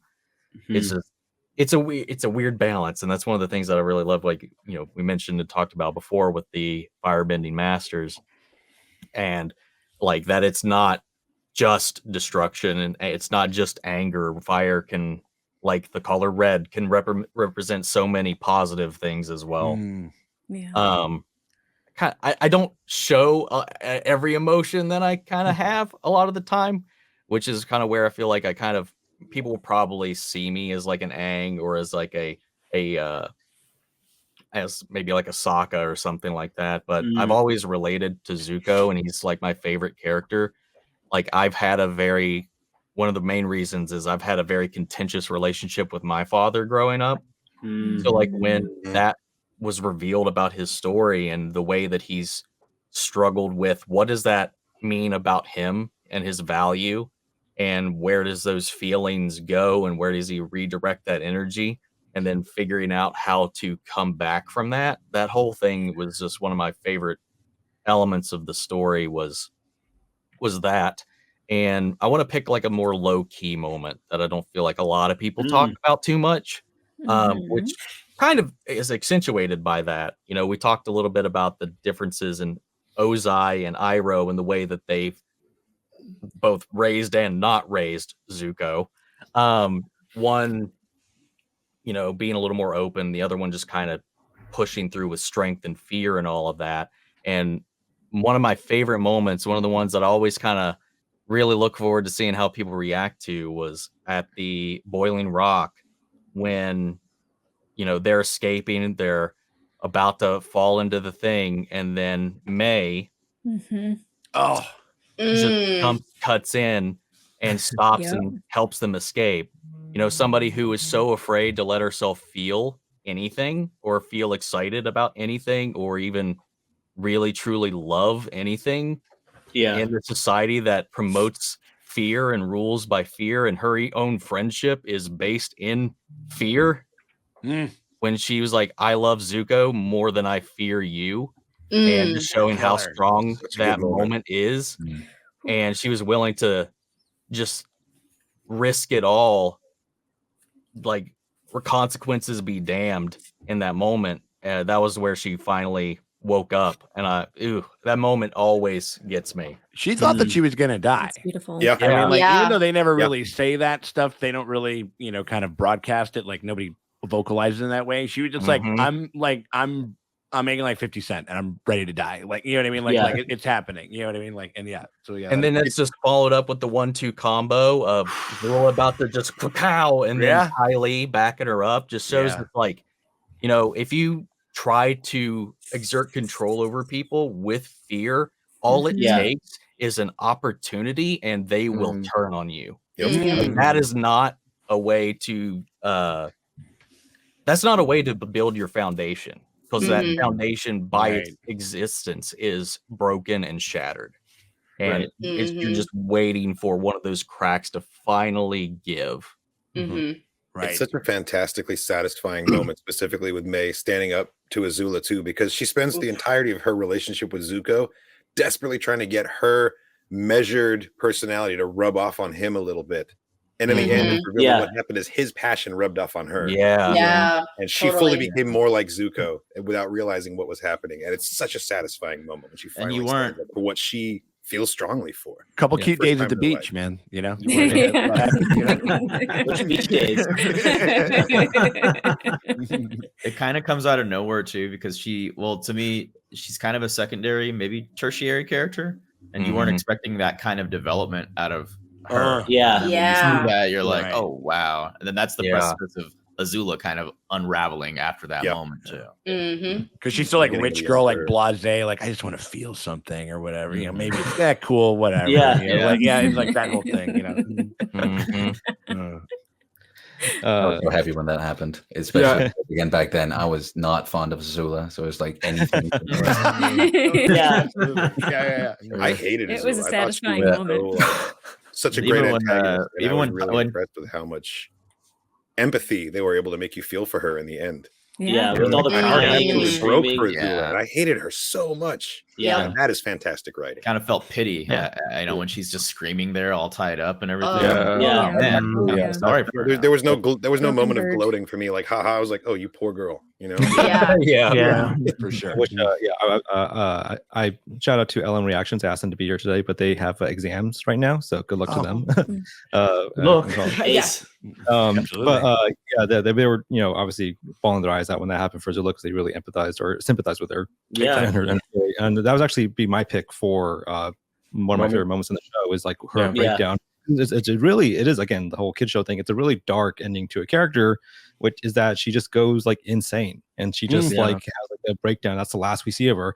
Her story goes on obviously in the comics, stuff like that, but as far as the show and stuff in isolation, that's just how her story ends. And it's a really, really dark way to sort of like put a pin on that character. Right. I think it's like such a testament to how strong the show is at showing you that like even the most sort of like, sociopathic evil person has like this sort of like breaking point in them that you can like really develop and show with like certain forms of life. And she's also a kid, right? She, just like we say that Zuko's a kid, she's a kid, right? She's a girl. She's the younger one too. She's a teenage girl. She is what Zuko would be if he hadn't had any of his mother's love. It's the fun. Their dichotomy was really interesting because she was rewarded for her cruelty. Like she was Ozai's favorite. She echoed that, and she saw that anytime she echoed anything she saw him doing, she was getting rewarded. So equally, she didn't quite. The way I read it too. Like eventually, obviously not in the moment, because in the moment, like first watch through, I'm just like you. Right, totally. But like when you finally kind of like rewatch it and stuff like that, and you see like these things, like she on the beach, she says, she pretends like she didn't want affection from her mother, but I feel like she didn't understand why her mother looked at her the way she did. Like when that reflection in the mirror when she has her breakdown was just like that little part of her that she held hope onto, that maybe her mother didn't feel these things about her that everybody else kind of seems to see, but she just was never allowed to feel any of those things. Like she was rewarded, she was propped up, she was celebrated for being like Ozai, so like that's what she learned were the positive traits of being a firebender. While Zuko wasn't as good as her, he didn't get that praise, so he leaned more on the mother. So he felt more of that love and leaned a little more towards the Irohisms of all of it in the end. And it's just it's tragic reality. Like she wasn't, I wouldn't ever say she was born evil or anything like that. She was a product of circumstance and the way she was raised. She's also, I also want to kind of push back on that because I feel like she was also groomed to be the successor. Big time. I always feel like I think he it. always had Azula in mind as like, she's the better firebender. I have to constantly train her. I think the first time we see Azula is her training with her lightning bending, and then that little piece of hair falls in her eye, and then she has to do it again. That's the kind of environment she was raised in, where she's trained constantly, which is why she's so much better than everyone else is. And we see that obviously in the Day of Black Sun, when she can outrun and outschool everyone, even without her firebending, because of her constant training. But it was also because that's borderline abuse, the way she was trained. So it really makes you kind of feel for Azula, and also kind of realize like she's born to be this soldier. She was like groomed to be. It's a different kind of warrior.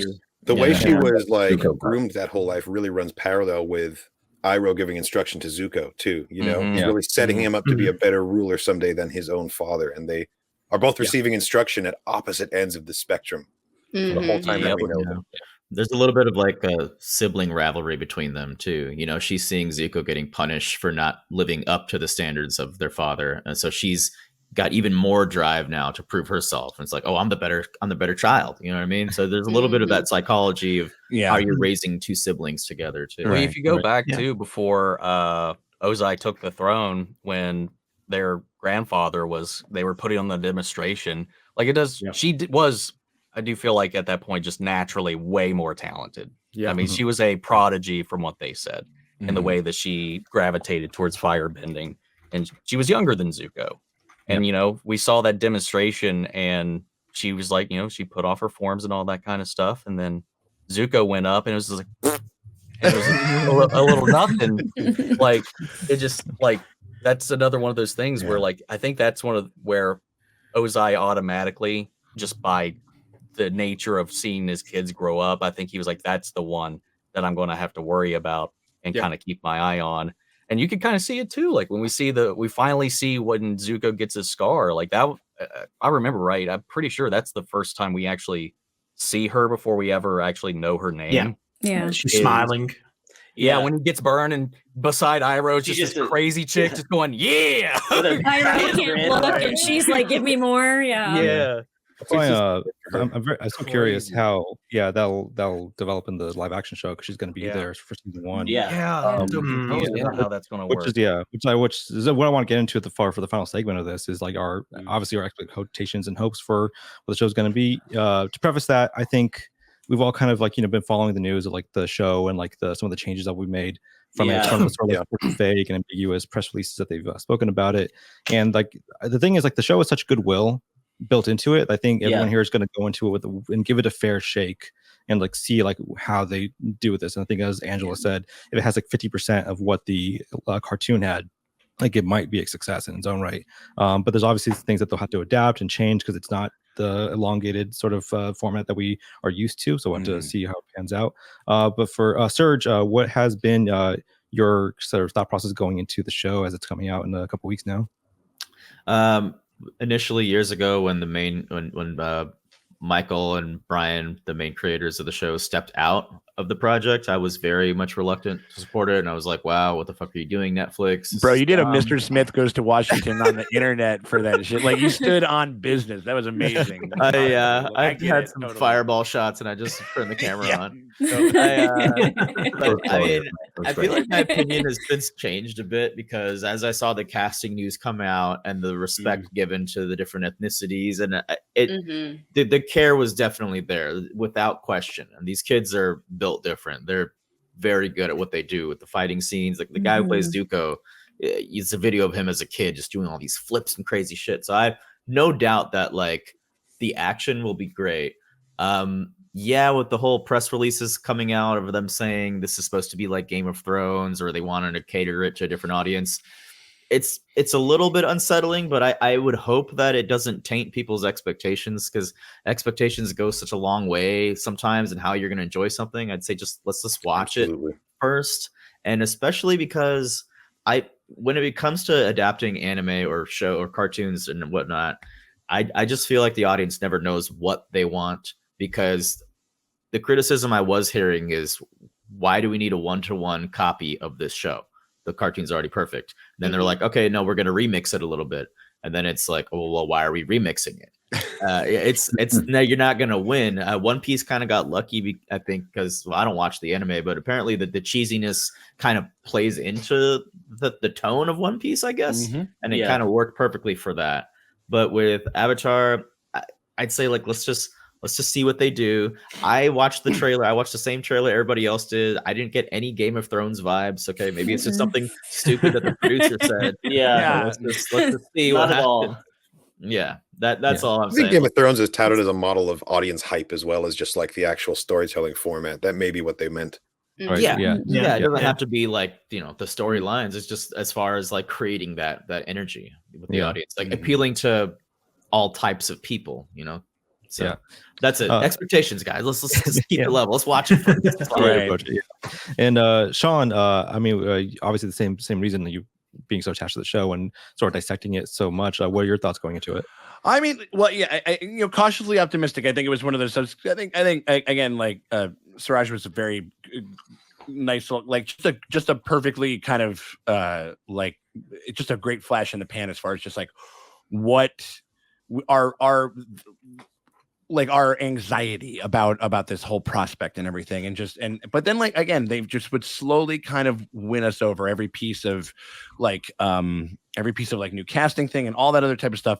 I was like, ooh, okay, all right, right on. I mean, like, they know that the movie that we say doesn't exist exists, you know what I mean? And they're definitely like, and you could just use that as a check, as like just write everything that they did like on the board and just like, see that, let's not do that. You know what I mean? And it's like, cool, got it. You know what I mean? Like, and it seems like they've taken a lot of those notes. So like, we're already like the bar's in hell. So like, we're already sort of, we're already in good shape. Like, we're already in good shape. Like in that way. Yeah, you hear some stuff, and you know, like, I think it's worth it. Here, let's do this as like a nice little group exercise. Let's do this. All right, okay, everybody with me. Everybody breathe in, breathe out. Okay, all right, breathe in. Breathe out. Okay. And repeat after me. Live action. Live action. Cannot do what animation. Do what animation can do. Bear that in mind. Yep. And I Bear that in mind. Bear that in mind. It is not, again, like, because we have such specific ways in which these characters live in our hearts and our imaginations and everything like that. And I think it's going to be a little bit of a learning curve. And I think that there's going to be some stuff that, because again, I don't want a Lion King dead-eyed, like just recreation of everything that we have. They got to mix it up a little bit. They're going to be taking the what was it? The machinist, and they're going to be putting him in Omashu to kind of like to streamline some stuff like that. And I think that that's actually okay. Like, I think it's going to be different. The big thing, it's just like any type you adapt a book or anything like that.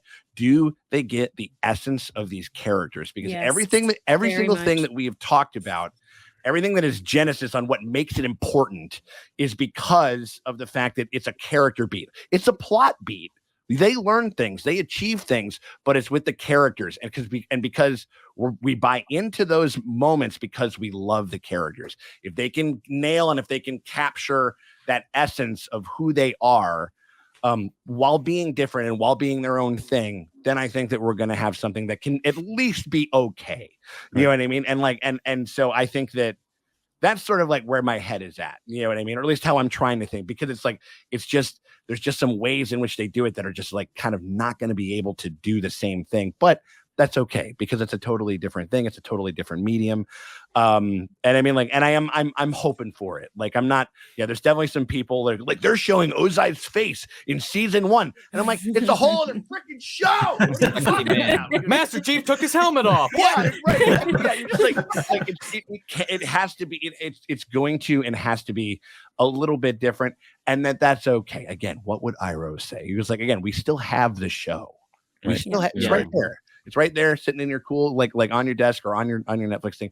We can always do that. So just kind of taking it for what it is, and that whole thing. That's kind of where I'm at. And also, yes, thank you for that group therapy for indulging me over there. I appreciate you guys.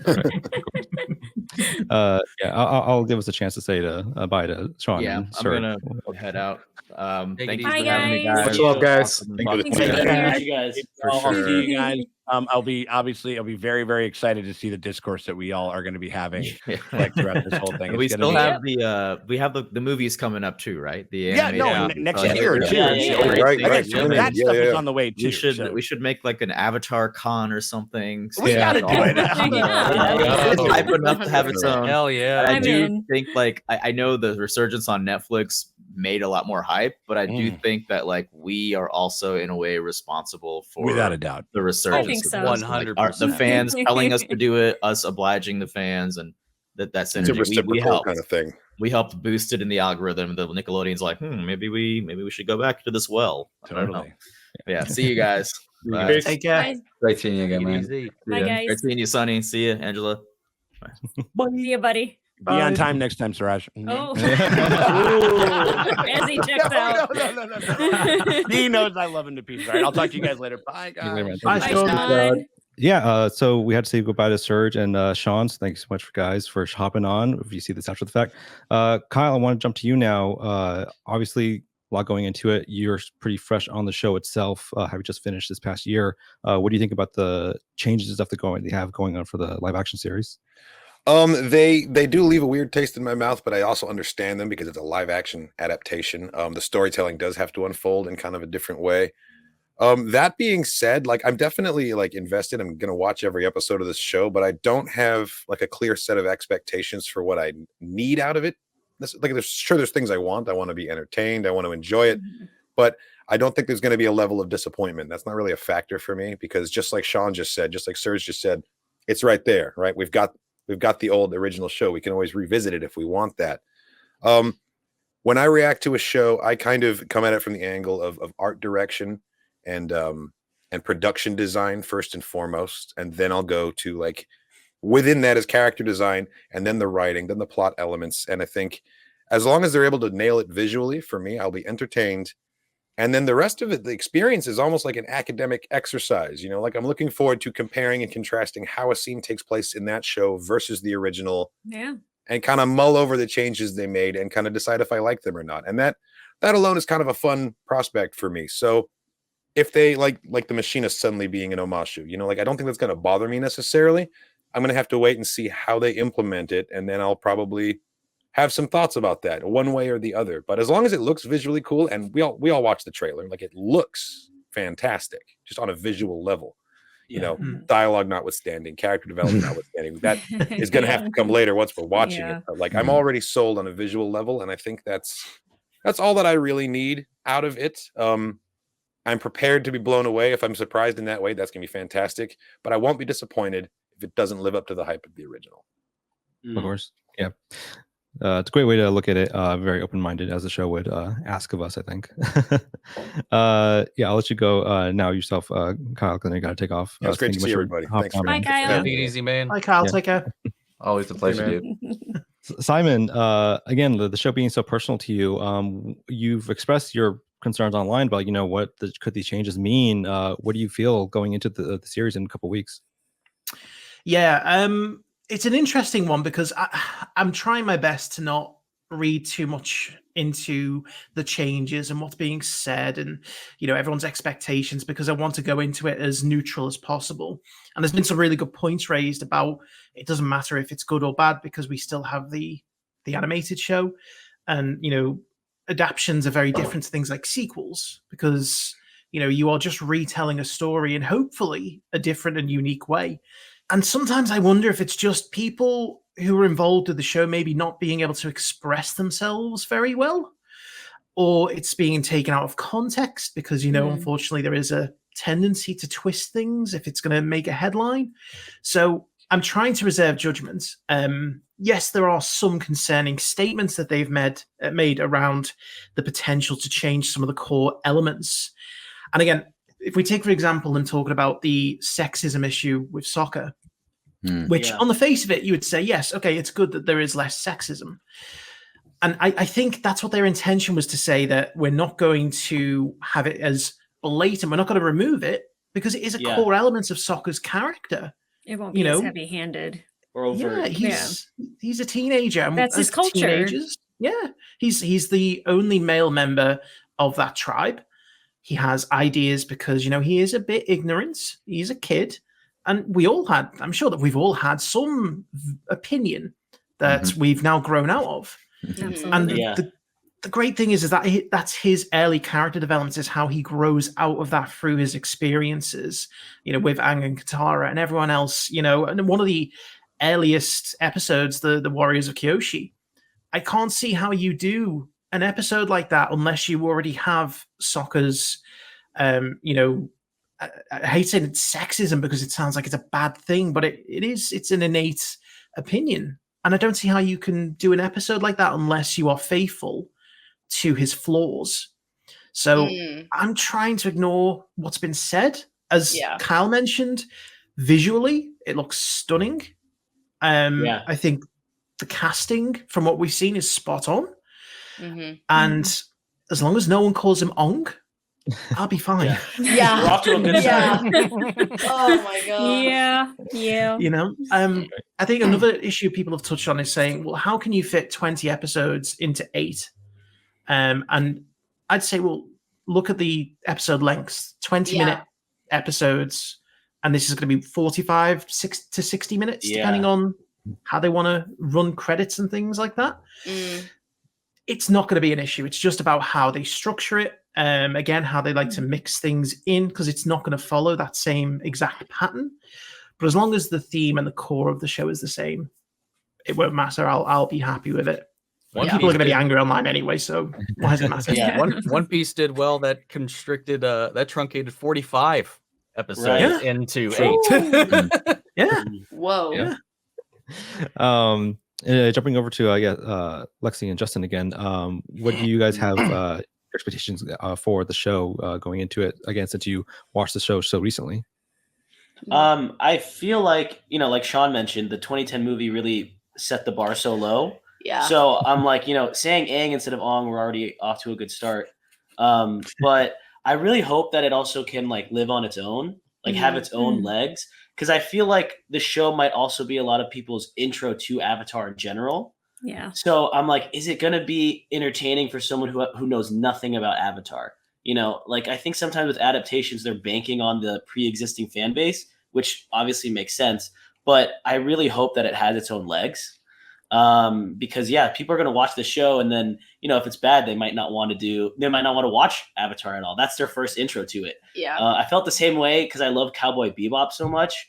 And then like people's intro to that show was the Netflix adaptation. And I'm trying to tell people, no, the animation is a lot better. Please watch it. Please watch it. So I just hope that it has its own legs. That's kind of something that I'm hoping for in the adaptation. So, and I think from a completely not story at all standpoint, I'm really interested because, the original obviously was released episode by episode every week, like on a weekly basis. And that's how, when we watched it, we did it like on a weekly basis. We didn't binge watch and record in that way. So, we did 2 episodes at a time, but I've been hearing that it's going to be released all at once. Right. So that is I'm a little nightmare. Yeah. And so we're still trying to kind of figure out how we're going to do that. I'm really excited to see and interested to see how you all do that, how other people do that. Not sleeping. Lots of caffeine. Yeah. And it's like, are we going to then release all of our reactions at once? But then it goes back to how I believe Simon was talking about how if you could go back and just take your time with it a little bit more. It's like, okay, so how do we continue to do that? But people are going to be wanting to watch reviews of the last episode. But it's so that's kind of what I'm a little bit frustrated with, is that they are releasing it all at once. But I think we're just gonna take it how they give it to us. Yeah. But from a story point of view, I'm really going in with a very open mind, and just excited. And I touched a little bit on the musicality of the original, how I think that's going to change, and I'm excited to see what the writing, how it holds up. Of course. I mean, that's a great point to bring up. Obviously, the binge aspect of it is a big change to how people will sort of digest this adaptation. And Angela, how do you feel about that going into it, the show, as long as all the other sort of things that we know of?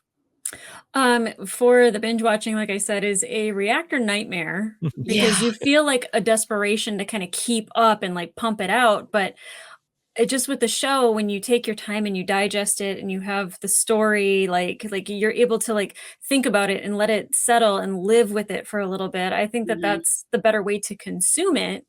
I know a lot of people are just going to binge watch it, but definitely when you put your emotions out there for people, you do need time to recharge, and you don't want to just waste all your batteries at one time. So I think definitely taking your time watching it is the best idea. But my expectations with the show, like I said, as long as it's better than the movie and 50% of the show, I think we're off to a great start. And the trailer really like put me at ease with that. Like the bending looks amazing. The music buildup that you got in both trailers, everybody was just like, oh, do you hear that? Do you hear that? Like, and that's so exciting. I think the hardest thing for the show would be to really capture the characters the way we know them and love them in a way that is not cartoonish, because I'm super excited for Boomy, but Boomy is crazy. Yes. He looks crazy. He acts crazy. He's nuts. He's the best. And I don't know if that translates well into live action. And so like they have to be very careful to like toe the line of ridiculousness, but also kind of give us that crazy guy that we know and love. Not make a caricature of the original. And you don't want it to be like so bonkers and off the wall. People are like, what's up with this guy? Because if you haven't seen the original Avatar, you don't know who this is, and you're like, I don't know what to think of this. Yep. And then I think Paul has a really hard job of playing Iroh. I think that is the character that, like, for all of us fans, that it could really make or break the show for us, because if it is a caricature, or if it's so far off from Iroh that, you know, it's going to be like distracting while you're watching. It really will be. So I have faith in Paul. I think like he's going to do great. I really think the characters are the thing that are going to drive it the most. I feel so at ease with the character, or the actor that's playing Sokka.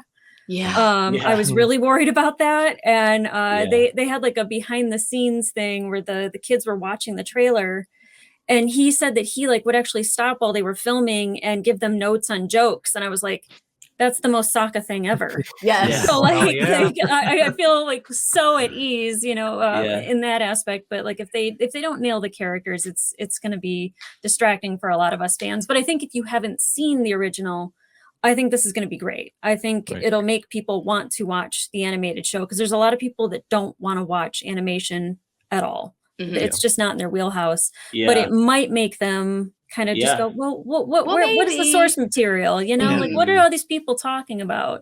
So we don't want to wait to see what happens.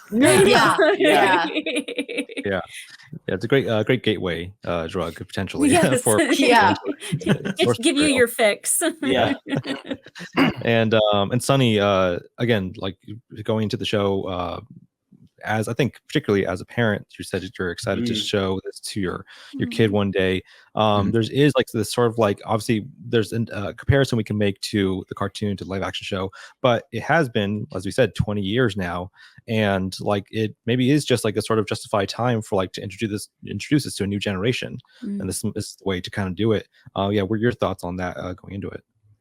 Yeah, like I'm very curious to see, again, because of some of the statements and comments that we've heard from the creators, and again with the whole like Game of Thrones comparison, is like, okay, how mature are you gonna go here? Like how much is there in the whole Game of Thrones thing? Like I don't know. So it's I don't know if it's gonna be a thing that, like this show in particular, if that's something that's gonna get like really young people on board, if it's something I'm gonna show my kids instead of the animation, which is, you know, already perfect. But at least like as so many of you have already said, like the whole thing with managing your expectations with this thing is it can be difficult. And like when I saw the first trailer, up until that point, I was a bit skeptic, and I saw the trailer and I was like, oh, wow. Okay. Like visually it looks stunning. The music, like it's making me emotional, like just hearing that and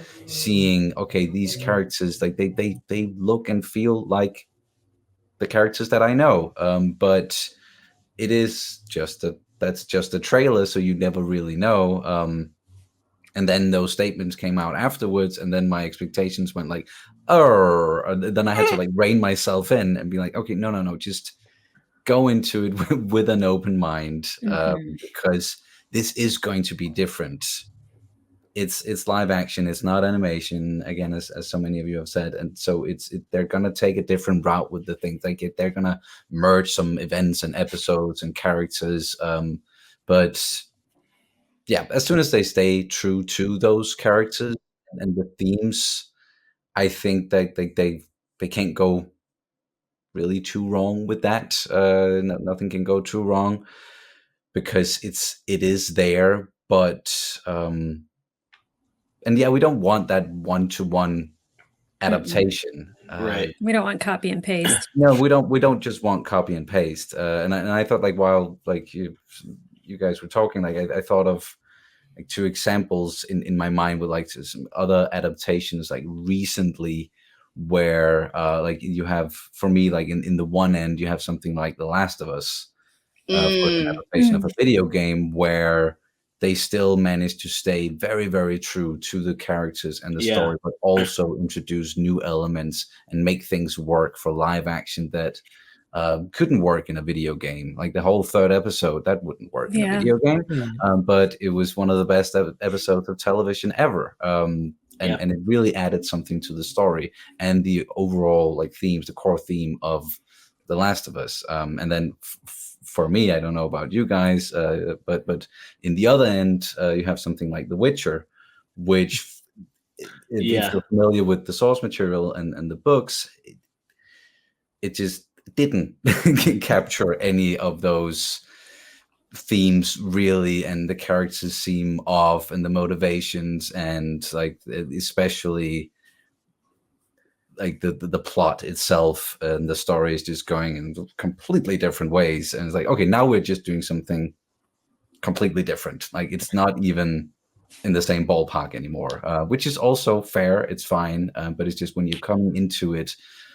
having loved the source material, it can be difficult. And again, of course, another big example being Game of Thrones and the last seasons, and how they adapted things in some of the earlier seasons. Like if you read the books, you're like, why did you do it like that? And it's just like going into something with that knowledge of what came before, it can be really, really tough managing those expectations. But again, we need to remind ourselves to kind of, rein all of that in and just go into it with an open mind. So that is definitely what we're going to do. I don't know if we're going to do reactions to it, because I think Kat is not at the moment as open-minded as I am. Like, nope, get that away from me.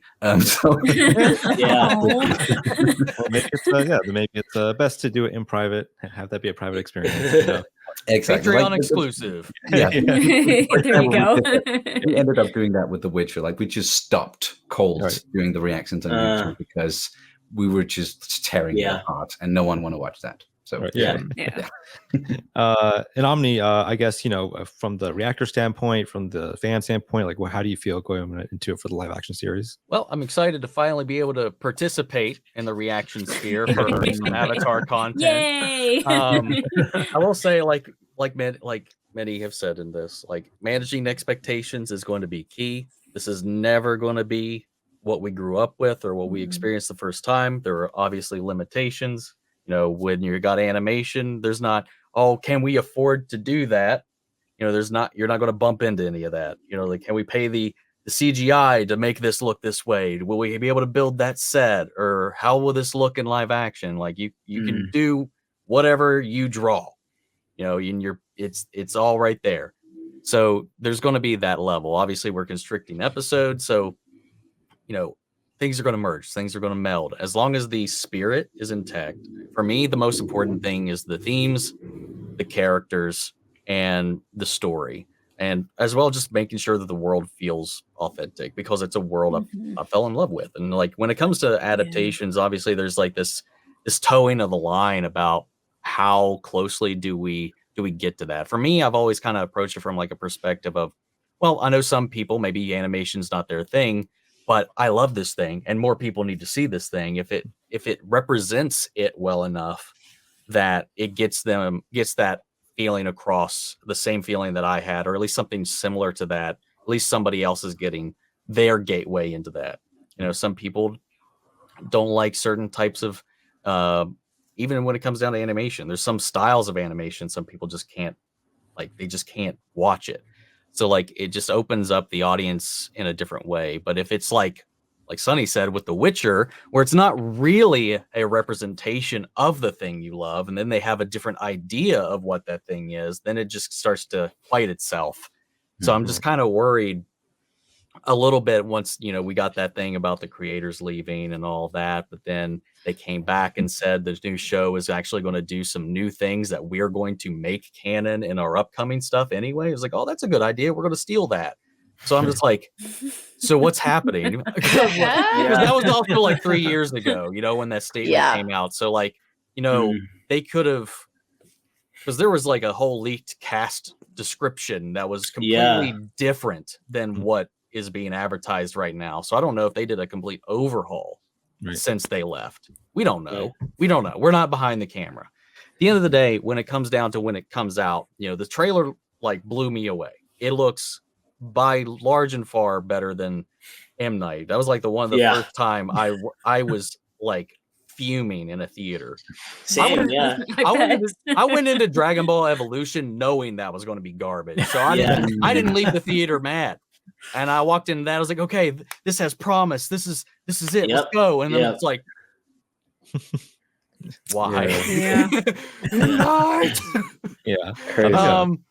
So like, I mean, like it can only go up, you know, for me at this point. You know, I read the comments that they said, will it color my interpretation or my enjoyment of the show? No, I think some of the stuff they said sounds out of context so stupid. Because like it just to me, a lot of it came off belittling of the original of those ideas, like the gender roles with Katara were problematic, so let's get rid of that. Or Sokka's sexism, we wanted to get rid of that. We want to be talking about that. It was like, well, this is the thing about the show, is like we were talking about before. It handles like real world issues, and like it's not like it's glorifying any of these things. Like the whole thing is, you know, she climbs out of those gender roles. He learns not to be sexist. These characters see issues in the world and sometimes even in themselves and grow.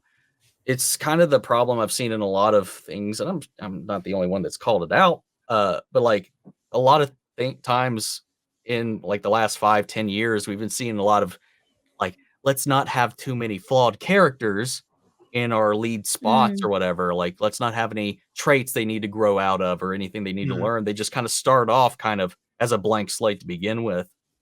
And that's just not how the world works. And that's one of the things that I loved about Avatar, is it didn't skirt or shy away from a lot of that, because that's the journey, is like, you know, things are complicated. Sometimes somebody's going to have a different idea than you about certain things, and you might have to challenge that. You might have to go beat the out of your sexist step grandfather. I don't know. Yeah. Like, like women can't wear waterbending here. It was like, oh yeah, well, you know, sometimes you just gotta challenge the world a little bit. And it just the comments made me feel like they're watering it down, or they're pulling their punches on a way, or they're afraid maybe they aren't good enough to tell those kinds of stories in a nuanced way. But that's my problem with the comments, you know, because Sokka's sexism technically is only wrapped up by the fourth episode anyway. That whole arc, you know, the Kyoshi thing, that's episode 4. So like that whole thing isn't a large part of the show for Sokka. It's a good initial thing for him hurdle for him to overcome, but like that doesn't persist past that point. So if they cut that out, they just took out the part where he got a hole in his pants. That's pretty much it, you know. Pretty much, like it's in the moment, in watching it would honestly, it would just been better if they just didn't say anything. I think. Because if it doesn't play into the story they're telling, if it doesn't happen, like, you don't need to address it. You don't need to say that there was a problem with the original and we're fixing it. Like, it's not that. Like, you're being a coward a little bit when you kind of call it out as a problem in my book. But in the moment, it's not going to matter. Like, if the story they tell doesn't need that moment, if his journey in this story doesn't need those elements, Sokka's got so many other characteristics and journeys, like his own self-worth about being a non-bender in this group of really special, powerful people. Like, that's a huge thing. Him trying to be a leader, him being the only warrior in his village, when realistically he just wasn't old enough to go fight. You know, that's the reality of the situation.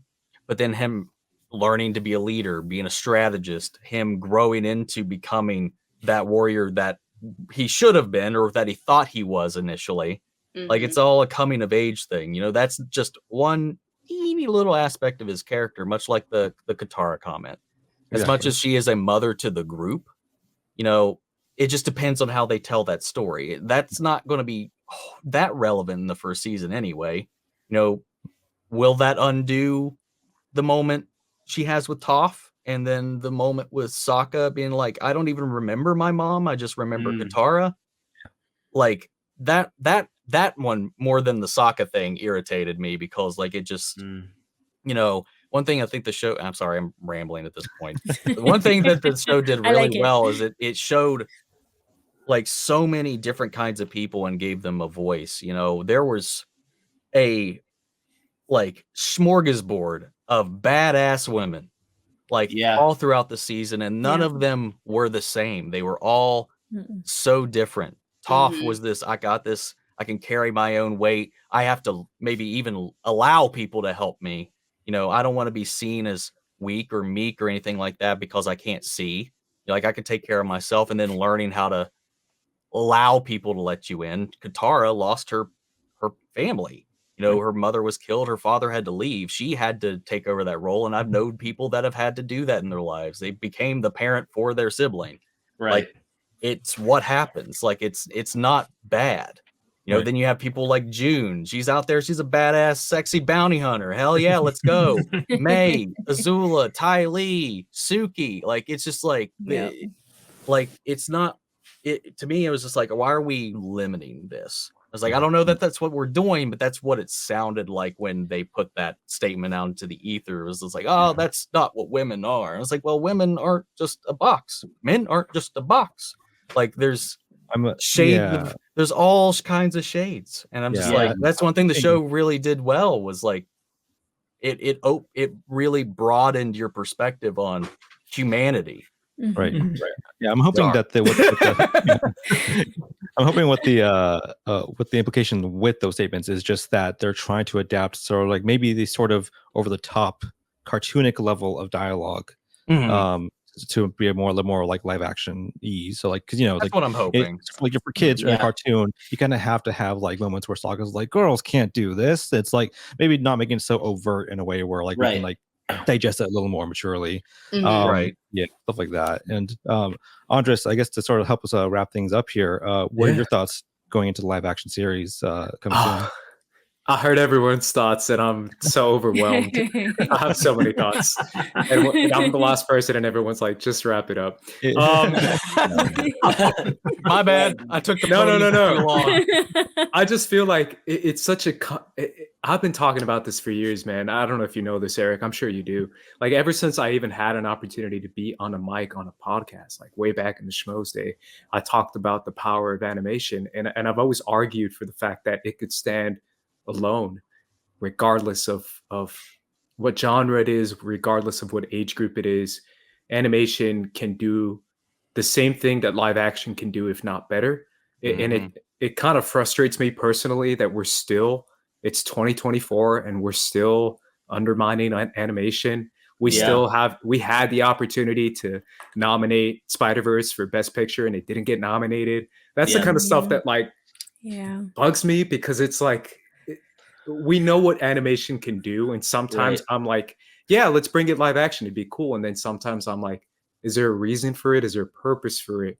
Because Sonny, I don't know if you can back me up on this. When it comes to like the Rebels crew and seeing them in live action, to me, that was a little bit different, because to me, that was like, I want to see a live action Hera and a live action Ahsoka and a live action Sabine, because that to me really can get Star Wars fans to be like, I have to see Rebels. Like Rebels is a must watch now that I've seen Ahsoka. Whereas for this one, sold it. Yeah, exactly.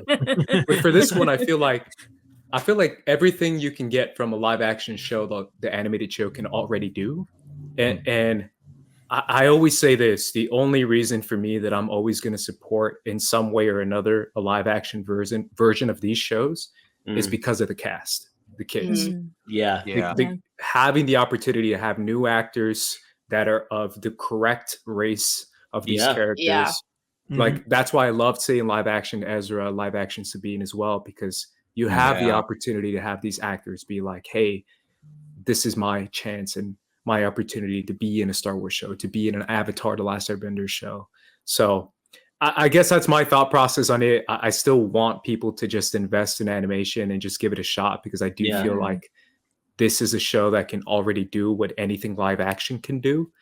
It's not a genre, it's a medium.